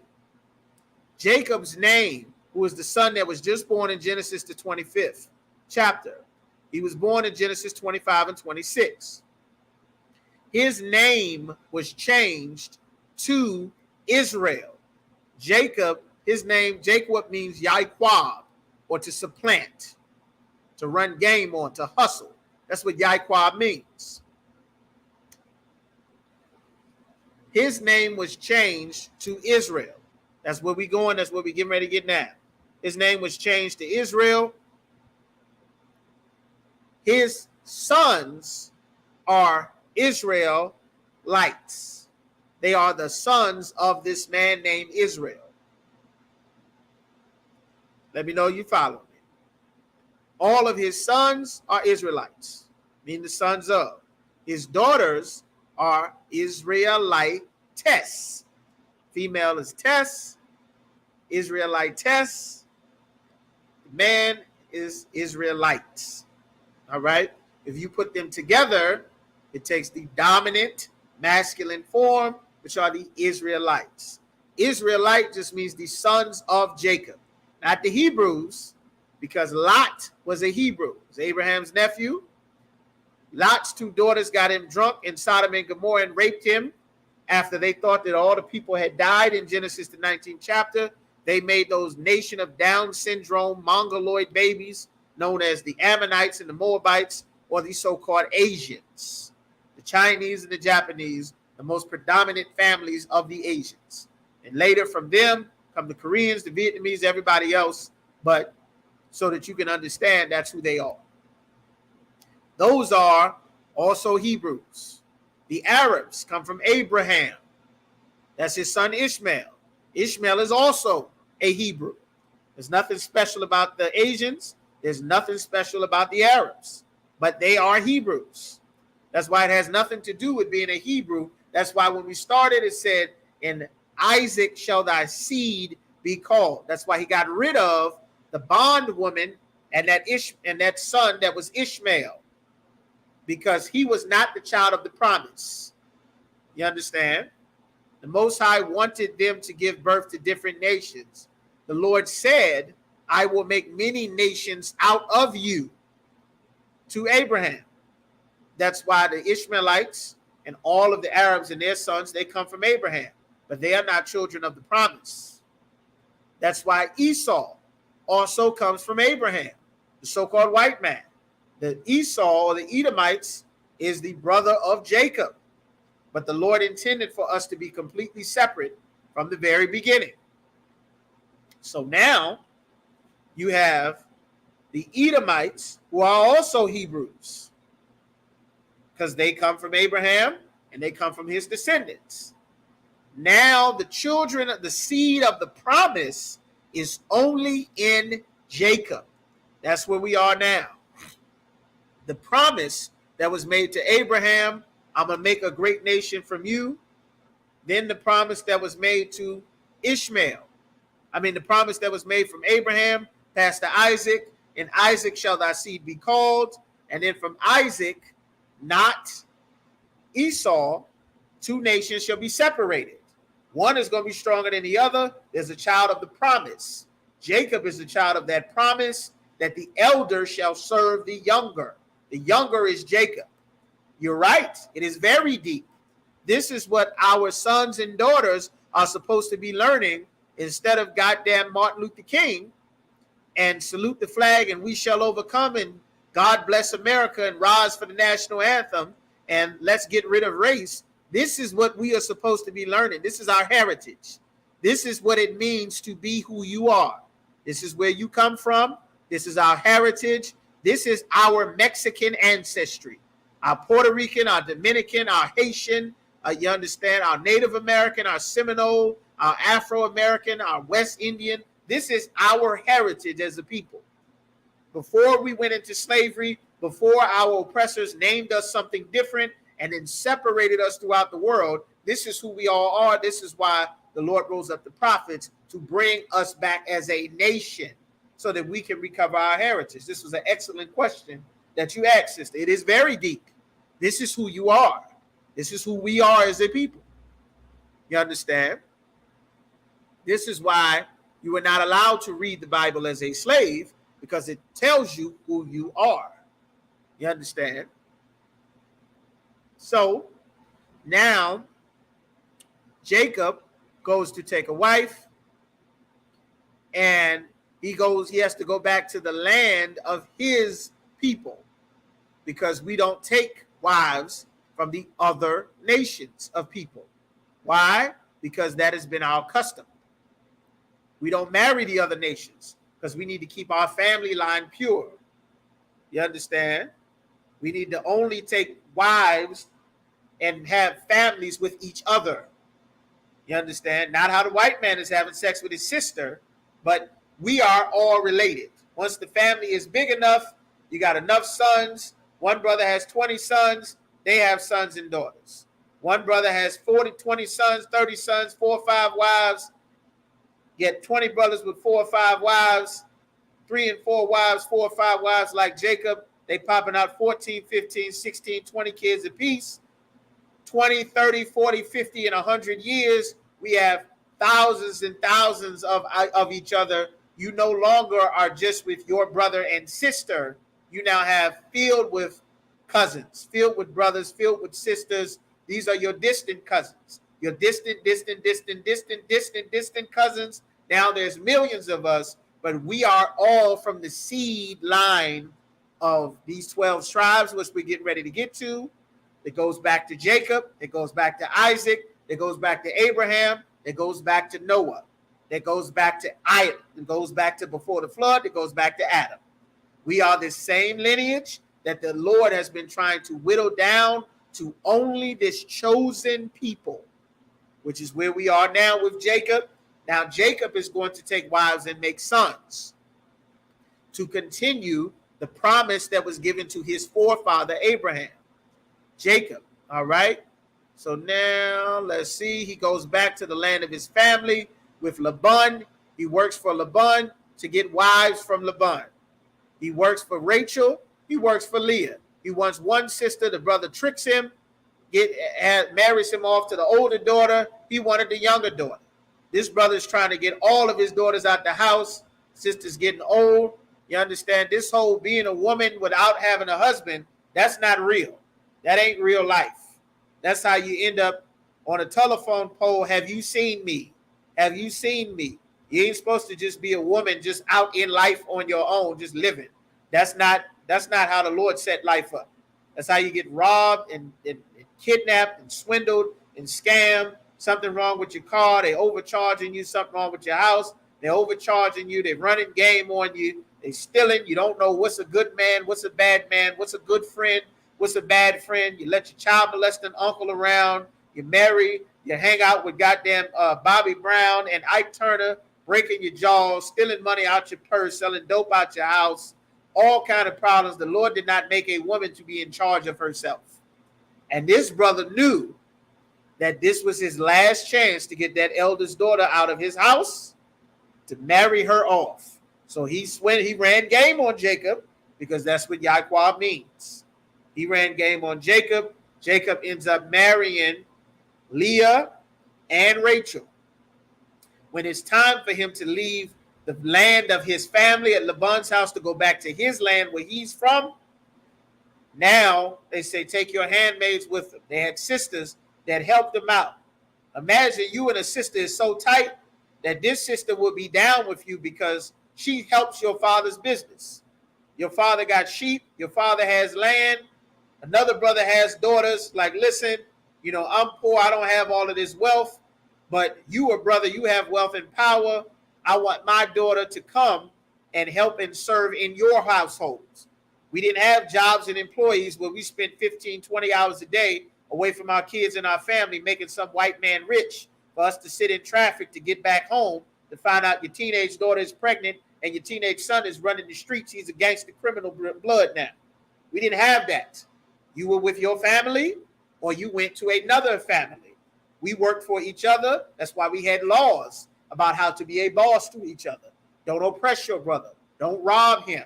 You can't just be a disgusting bastard that'll have sex with any and everybody, because another brother is going to need to be able to trust you with his daughter. Like I'm going to need to be able to trust you with my daughter, because I'm going to need to give her to you so that you can watch over her for the rest of her life, now that I have raised her these 20 years, so that we can continue to make families and have a nation. But if everybody is selfish and every man for himself, who can I give my daughter to? R. Kelly likes middle school girls. Michael Jackson likes white women. This brother sends sisters to the strip club, get them high on Percocets. Who can I give my daughter to? There's no one's responsible any goddamn more. Our nation has crumbled. That's why we're rebuilding to get our heritage back. Y'all don't worry about it. We going over the time tonight. So go ahead, get you some coffee, get you some water. We're going to be in here for a while. All right? Y'all just hang in there. Okay? So now,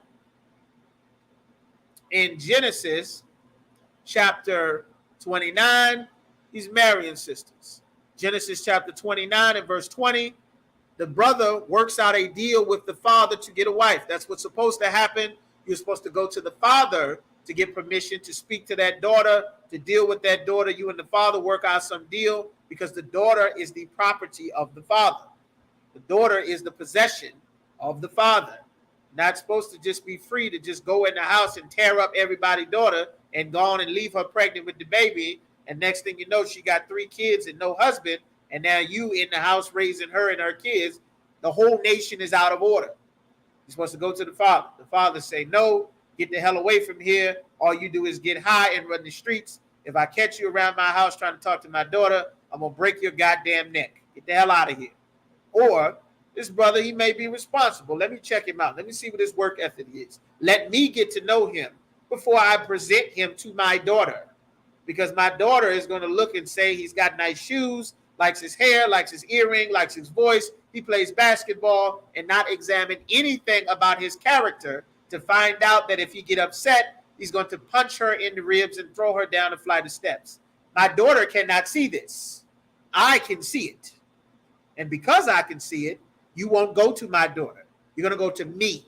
And I'm going to examine you and see if you are fit to take over my duty as the Lord over my daughter, or if I should protect my daughter from you because you are a disgusting bastard and you will hurt my daughter. You'll put my daughter in danger. You see what I'm saying? It says, but do you think one day we can spend the whole class or a good amount of time so that you can break down this topic about who we are? Well,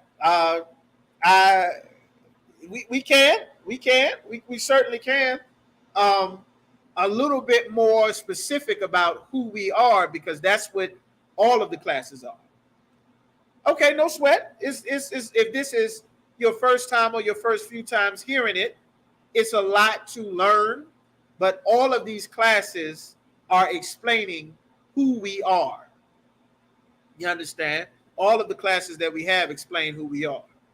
So they're telling us these laws, like Wednesday was the biblical law class, scripture breakdown class. The laws are our identity.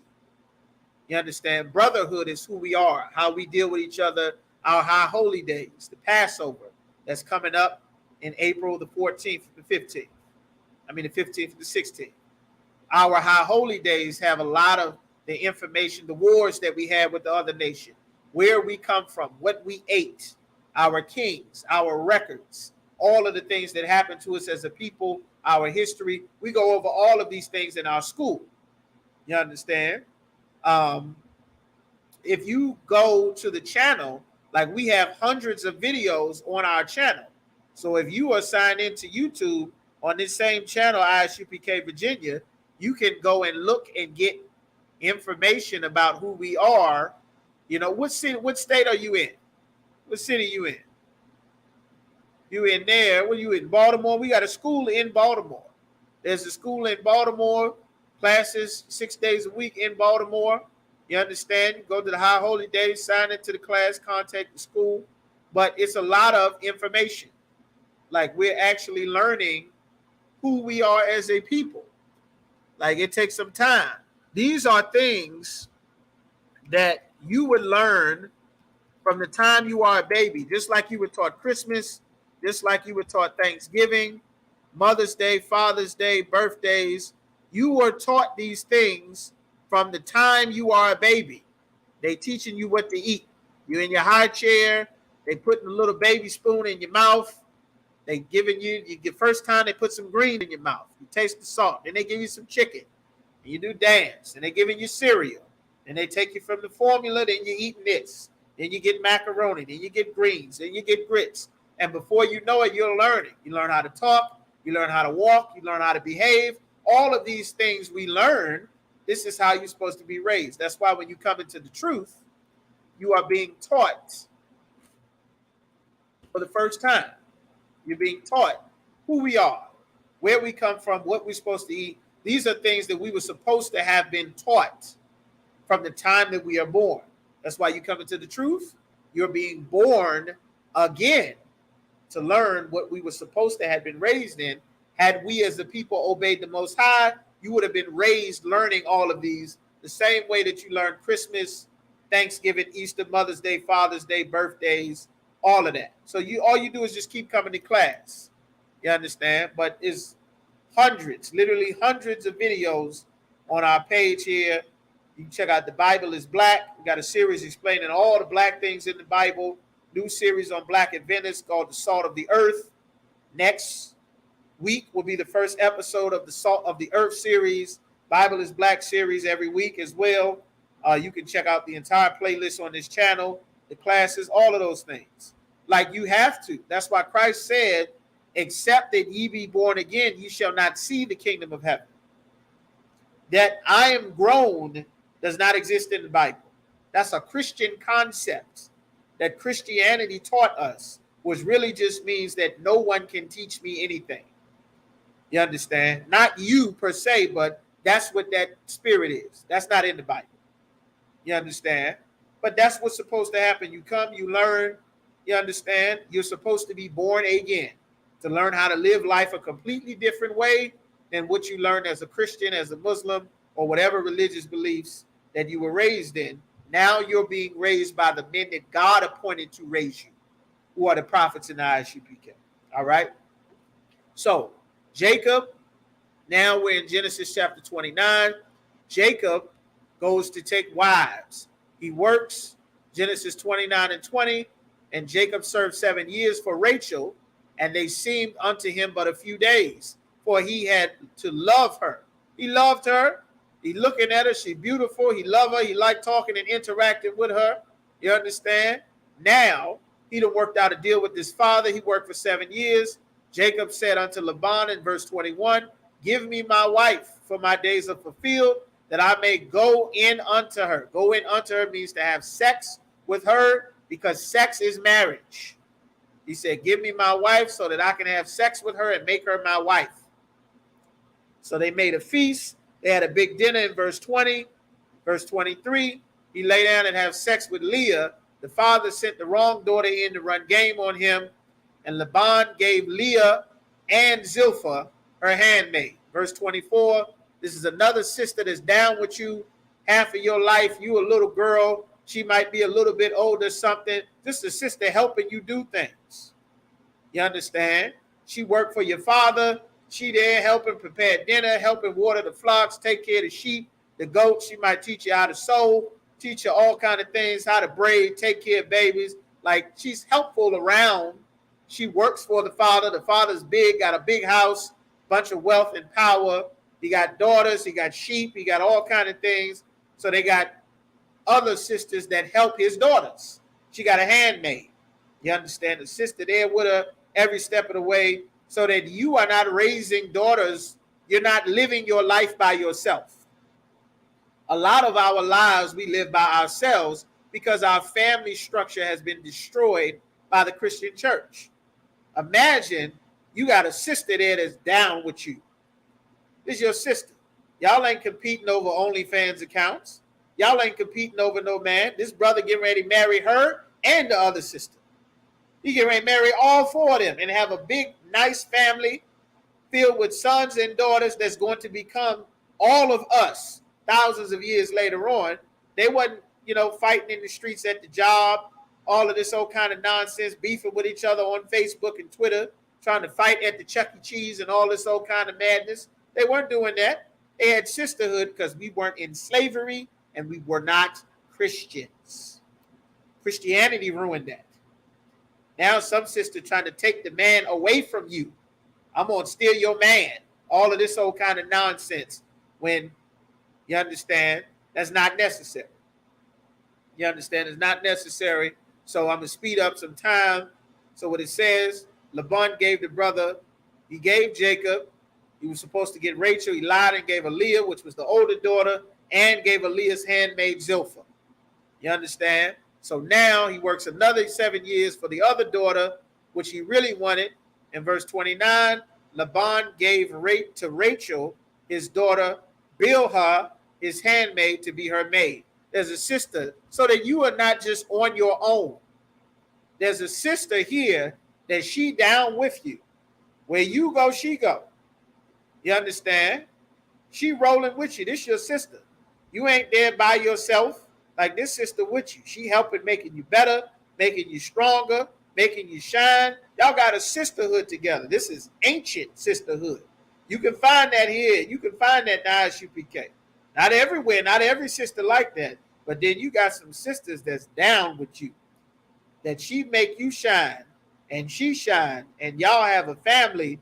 And brother, that family is powerful. This brother had sisters like that. You got Bilhah. Now he got a wife and her handmaid. Now another wife and her handmaid. Now Jacob got 4 sisters. He got 4 different sisters, 4 wives. He only wanted one. The Lord had it worked out. Now he got 4 wives. These wives later have children. All right. Now we get into the children. Jacob has married all 4 of them. And when it came, verse 30, and when he went in also unto Rachel and loved Rachel also. Rachel more than Leah. He loved Rachel more than Leah because that's what he wanted. He wanted Rachel. And served him yet 7 other years. And the Lord saw that Leah was hated. He saw that he didn't really want Leah, but he not going to have sex with this sister and throw her away, which is a horrible thing. You know, I didn't want this sister. I didn't have sex with her. That ain't what I want. I really wanted this other one over here. So I'm going to get rid of you. You done. I'm done with you. Let me go get with her over here. That's evil as hell. He didn't do that to this sister. You understand? This wasn't the one that he wanted, but he didn't lay down and had sex with her. This is his woman. He would have. This is your family now. You can't just throw your family away. You understand? This is permanent. The father, he did something he was not supposed to do. He scammed the brother. He ended up having sex with the wrong sister. He did not throw this sister away. He kept her. Then he gave the handmaid. Before you know it, this brother got 4 beautiful wives, 15 children. You understand? Now they getting pregnant. Everybody getting pregnant now. Now you got the Lord opened her womb. One sister was barren. The Lord opened Leah's womb in Genesis 32. Leah conceived and bare a son. She got conceived. He had sex with her. She got pregnant. That's how it happens. And she called his name Reuben, for she said, surely the Lord have looked upon my affliction, and now my husband will love me. She wasn't feeling love. She went and gave him a baby. Now he got a boy. Boy is good and strong. This ain't even the wife that he wanted. But the Lord saw fit. Now he got a firstborn son, good, strong boy. Now he with Leah. He wanted Rachel, but Rachel ain't had no babies. So the Lord then blessed Leah, Leah having a son. Now, verse 33, and she conceived again and bare a son and said, because the Lord have heard I was hated, therefore given me this son also, called his name Simeon. 34, she conceived again and bare a son. Reuben is the father of the so-called Seminole Indians. Later on, they became the tribe of Reuben. Today is the Seminole Indians. They had many, many sons for thousands and thousands of years. Through the course of time, they left the Middle East through a captivity under the king of Assyria. Many of them came over to the Americas. Today, the tribe of Reuben, through biblical prophecies, which we break down many times over. Captain Katazai did a 4.5-hour 12 tribes lecture going through all of the archaeology and records showing who the tribes are all throughout the earth, learning about biblical prophecy and everything. Check that out. All right. So now she had a son. She had another son. His name was Simeon, or Shemaiwan in the Hebrew. Reuben is Ra'albon. Simeon is Shemaiwan. Shemaiwan is the father of the so-called Dominicans.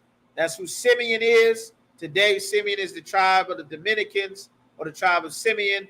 This brother had sons and sons for thousands of years, and today they are the so-called Dominicans.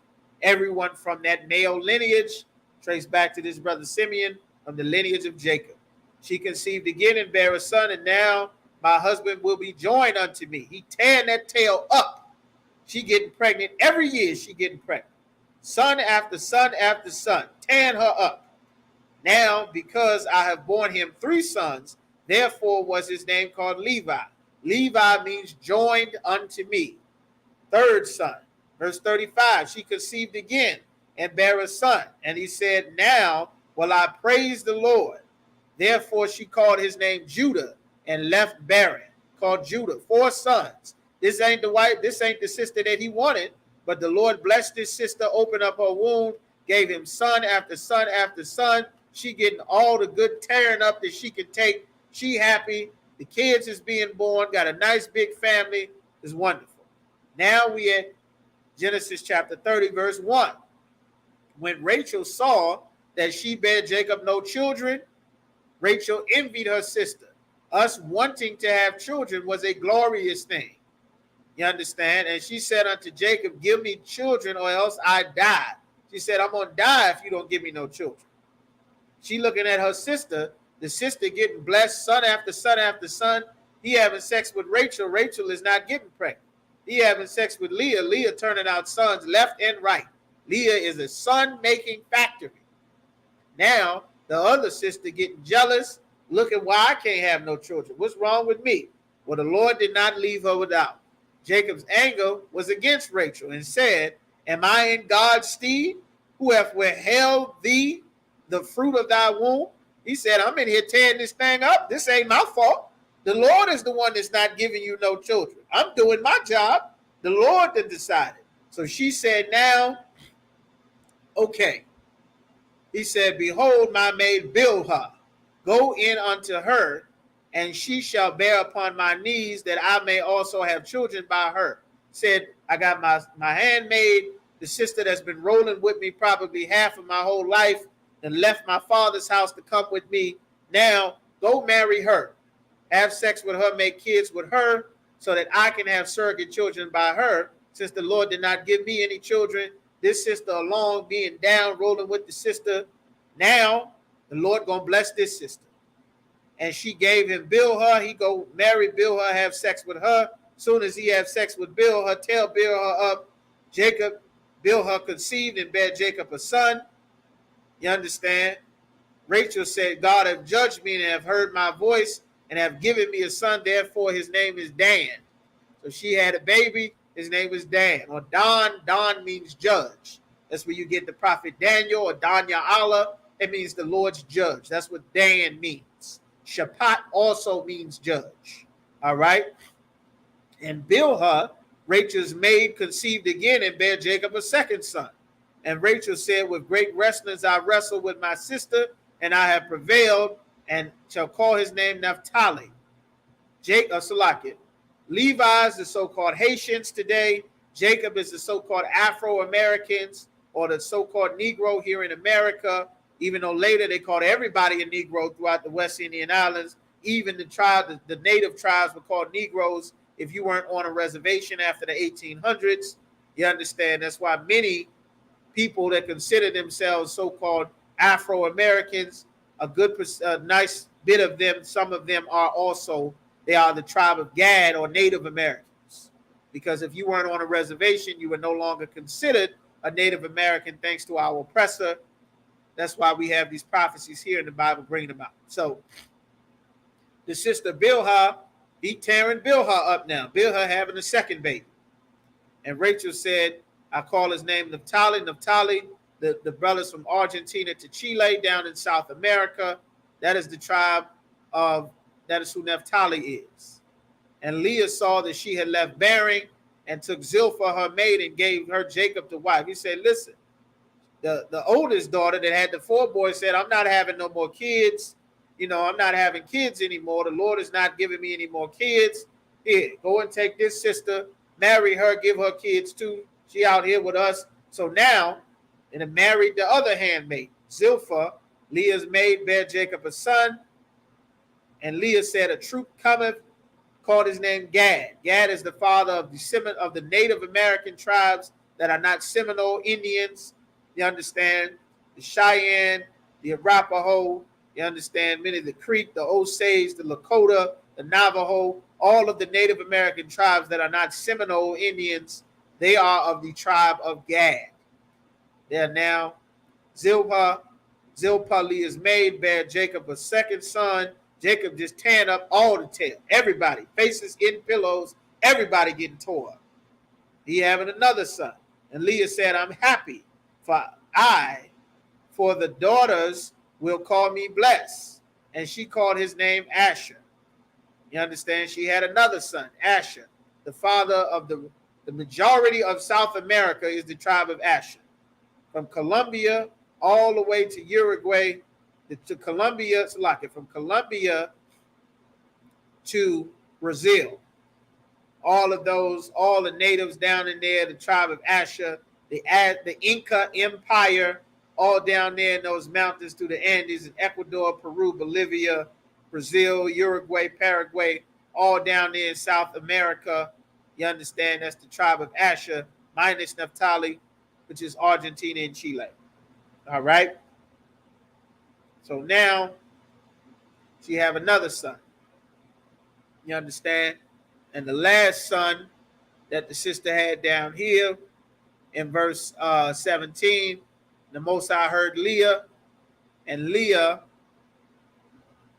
had another son, bare Jacob a fifth son. And Leah said, give me my hire, because he's given my maiden to my husband. You understand? And she called his name Issachar. Issachar is the father of the so-called Mexicans. You understand? The so-called Mexicans are the tribe of Isupk. We all came from the same father, but we had different mothers. But the father is who makes the family. The father reproduces the children. You understand? Hey, Shalom, Magun, y'all just talking up Puerto Rico. Talking up. We almost to Isupk. The young baby boy, we almost to Isupk. Just as Puerto Rico signs it. Shalom, Hebrew, y'all all right? And he said, now Leah has Issachar. Leah conceived again and bare Jacob a sixth son. He is tearing Leah up. He didn't even want to marry Leah at first. He wanted Rachel. But the Lord had another plan. Now imagine if he just threw Leah away. Imagine if he did like it is common to do because of Christianity in America. Imagine he had sex with the sister, say, you know what, I don't really want to be with you. You know what I'm saying? You know, this ain't going to work out. You know, I'm going to be over here, deal with your sister. I'm going to talk to this sister over here. You know, lose my number. Don't call me no more. Don't text me no more. Get it how you live. Like, that destroyed his sister. But instead, he kept the law. Did righteous and honorably by this sister. And the Lord blessed this brother with 6, 7 sons by this sister and her handmaid. You understand? So let's get some more. Now, in Leah, in verse 20, Leah said, the Most High God have endued me with a good dowry. Now will my husband dwell with me, because I have borne him 6 sons. And she called his name Zebulon. Zebulon is the Central Americans. You understand? From Guatemala to Panama, El Salvador, Ecuador, Nicaragua, Honduras. You understand? Costa Rica, Panama. That's the tribe of Zebulon. You understand? That's the range from the tribe of Zebulon down there. You know, this wasn't the wife that he wanted. Now he got 6 sons because he did the right and honorable thing for a heritage that later became all of us. You understand? Suppose he get this sister pregnant, have sex with this sister. She all sad, alone by herself. They've been thrown away like a pair of old damn tennis shoes. She's stuck with this baby. She decided to go and kill the damn baby. Before you know it, none of us are ever born. Because she like, man, this world is terrible. I'm nothing. I'm garbage. I'd have been thrown away. My husband done left me. I'm pregnant now with this baby, and I'm worth nothing to him or anybody else. Like, don't do that. Like, that's evil, and it's Christian. And we must be taught to not do this to each other. You understand? So now, we in Genesis chapter 30. And... So like it will be, I lost my place, opened up her womb. Zebulon. And afterwards she bare a daughter and called her name Dinah or Diana, for vindicated is what Diana means, or Dinah. You understand? So now he got sons, he got him a little girl, he got him a princess now. He got him a little girl. Most High have remembered, and God hearkened unto her and opened her womb, as she conceived and bare a son, and said, the Most High have taken away my reproach. And she called his name Joseph, or Yahweh-Sop. Yahweh-Sop is Joseph. Joseph went into captivity. His brothers sold him to slavery to the Egyptians. In Egypt, he had two children, Manasseh, which are the fathers of the so-called Cubans, and Ephraim, the father of the so-called Puerto Ricans, the tribe of Ephraim. You understand? The Puerto Ricans, all right? They come from this son, Joseph, or Yahweh-Sop. All right, so she had another boy. And it came to pass, you understand, she having these kids, and she called his name Joseph, which means the Lord added. That's what Yahweh-Sop means. In Hebrew, all of our names mean something. You want just Jimmy or Ricky or TT or Nikki, you understand, or Michelle or Jimmy or Richard, all of those silly names that's named after white people. In our language, in our culture, your name means something. You understand? Ana means something. Zaram and Qadak, they mean something.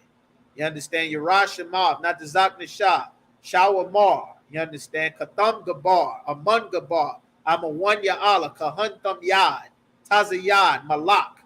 Our names mean something. We're not just Ricky and Timmy. Magun Amath means something. You understand? Diana and Naimya, they mean something. Ahawabath means something. Shara means something. Like, not only do our names have meaning in our language, it is about who we are as a person. It is about the spirit of the person. You understand? That's our language is tied into not just who we are, but our personality, our character. That's why if you know somebody black, Hispanic, Native Americans, we always give people nicknames. You understand? Pooh or Pookie, Black or Ray, Man, Kimmy, Smiley, Nisi. Like, we always give each other nicknames. You understand? Because it's spiritual. You understand? So now what we say here, he's in Laban's house getting everybody pregnant. He got sons, he got daughters, he got a nice big family. Now he's leaving with his cattle, his wives, his sons, his cattle, his servants, and money, a ton of money, because the brother was rich. You understand? Like Laban is like, everything is blessed. I'm getting rich. My son-in-law is making me absolutely rich. He done took all of these women just around my house complaining, needing a man. Now he going to take them all with him. This is wonderful. And he said, give me my flock, give me my sheep, my cattle, my horses, everything that I work for. Now we have 12 tribes of the nation of Israel. We have most of the tribes. The other two tribes, like I mentioned, are born to Joseph when Joseph is in Egypt. He has Ephraim and Manasseh. These are not Jacob's sons, they're Jacob's grandsons, but Jacob adopted them as his sons as he was dying. In, I believe, Genesis, the 49th chapter, as he was dying, he adopted his sons or his grandsons as his own. They make up the other two of the 12 tribes of the nation of Israel. Of course, the daughter Diana or Dinah, she does not have a tribe because she cannot reproduce, because she does not have a seed, because a woman does not have the seed. Only a man has the seed to reproduce of that nation. All right? So now he's got the tree, he's got so much wealth, so much power, sons and daughters. You understand? The flocks, he's taking care of sheep, he's taking care of cattle. They're getting weak, they're getting stronger and stronger and stronger. So many cattle every goddamn where. Verse 43, the man increased exceedingly and had much cattle and maid servants, men servants, camels and asses. He got donkeys, camels. They are men that work for Laban because Laban is rich. If you got cattle, so like everything Jacob touched, the Lord blessed. So if you got cattle and Jacob is watching your cattle will multiply. Your sheep, your goats, your cattle, everything is going to get pregnant so that you'll have more cattle. You'll need to hire more people to work on your land, to cut the leather, to back up the hay, to water, to feed them, to be your herdsmen, to take care of the sheep, to take care of the cattle, to take care of the horses. You are now getting filthy rich because the Lord has blessed this man. And now all of these people will come and work for you. You'll have so much wealth. You're selling steak, you're selling leather, you're selling fur and wool and garments. You're filthy rich now because the Lord blessed you with this son-in-law. And now he's rich because the Lord is blessing him. And Laban does not want him to go because he went from being well off and wealthy to now he's rich and richer and super rich. He has a golden goose, so to speak, which is Jacob. So now he doesn't want to let him go. So the Lord has to start punishing Laban. You understand? Because this brother would just work. He's saying, I want to go home. I want to take my wives and my children, all of my stuff. He's like, I can't let you leave the company. Like the company profits are up. I can't let you go. So the Lord started making Laban's cattle be sick. And Jacob separated the lambs and set the faces of the flocks toward the ring straight, all of the brown of the flock of Laban, and he put his own flocks by themselves. He divided up the cattle. Verse 42, but when the cattle were feebler, he put them not in. So the feebler were Laban's, and the stronger were Jacob's. You understand? It's Yahweh. He taking the best with him. I made you rich. You understand? He's wealthy. He's powerful. This is who the 12 tribes of the nation of Israel are. To get the rest about it, the 12 tribes breakdown, we have to do that in another class. But this is who the 12 tribes are. This is where we come from. We come from Jacob. You understand? This is our heritage. This is how we became what you see on that 12 tribes chart. You understand, on all of our signs, our flyers, things like that. To get more, you definitely want to contact the school in the city and state where you are. You watching classes. We have classes all over. But if you are in a city and a state, be sure to contact the school in your city and state. You understand? There's classes, there's high holy days, there's a camp leader that the Lord put in charge of every area damn near on the entire planet where we are. And it's important to be in contact with that camp leader so that you can check in and get the counsel and be seen, you understand, and be accounted for there in that place that the Lord has set up where you are. With food and all the resources and the council and the men in the army that the Lord set up in all of our lands. All right. So we'll get some more at another time. Just bring your questions to class. With that, we the Isupk. We start out at 1 West 125th Street in Harlem, New York. We're not affiliated with any other Israelite group. You understand? If you are not in the Isupk, you are not in the truth. We are only under Commanding General Yohanan. We're not affiliated with anybody. Upcoming high holy days is the Passover. Going to be on April the 15th in Cocoa Beach, Florida. Get your plane tickets, your hotel reservations, everything.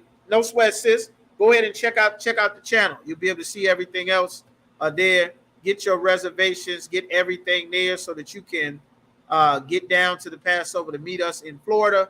You definitely want to be there. You understand? Don't miss that. All right. So now we have, if a brother or sister comes into the school, they're off limits for 6 months. They'll be saluted only. They are here to learn and shed themselves of the world. You understand? Brother, sister, make sure you come in, do your time, get your Hebrew name, make sure that you are accounted into the body, into the school. You understand? It's nice to watch classes and everything, but get all the way into the body. America is getting ready to go up in war on everywhere. Race war, civil war, world war, nuclear war. You understand? They already stormed the Capitol for Donald Trump. Wait until the grocery stores are empty and gas is $10 a gallon. And now they bring back the draft because this war in Russia then spilled into a war all over Europe. You understand? So you want to do that. All right. The brother sister has an interest in a particular person there to seek counsel from the head to speak to a brother and sister. Tithes is a commandment. 10% of every penny of any increase the Most High gives to you, you give to the school. Go right to isupk.com, put in your information. You know, it'll print you out a receipt. It'll mail it to you. You understand that's what you want to do. All right. Lastly, if any brother wants to become a trooper in the school, it'll be in all black, like boots, shirt, pants, headband, war scarf. Contact the school in your area, your city and state. Be sure to contact the school there. All right. All right. We'll do one courtesy salute to the brothers. Y'all by Shem Yahweh Shai Barakatham, to the sisters Yahweh Shemal Athan by Shem Yahweh Shai. The links to the playlist for the Bible is black. So you can get more of that information the sister asks about posted in the chat. Race in the Bible, highlighting all the things about race in the scriptures. You understand? Just stay tuned there. The next thing that's going to be out, all right, in there, and the former of all things getting ready to happen there as well. That series start next week. The child molestation series, you understand, the series right here, the link in there as well. All right, with that, shalom.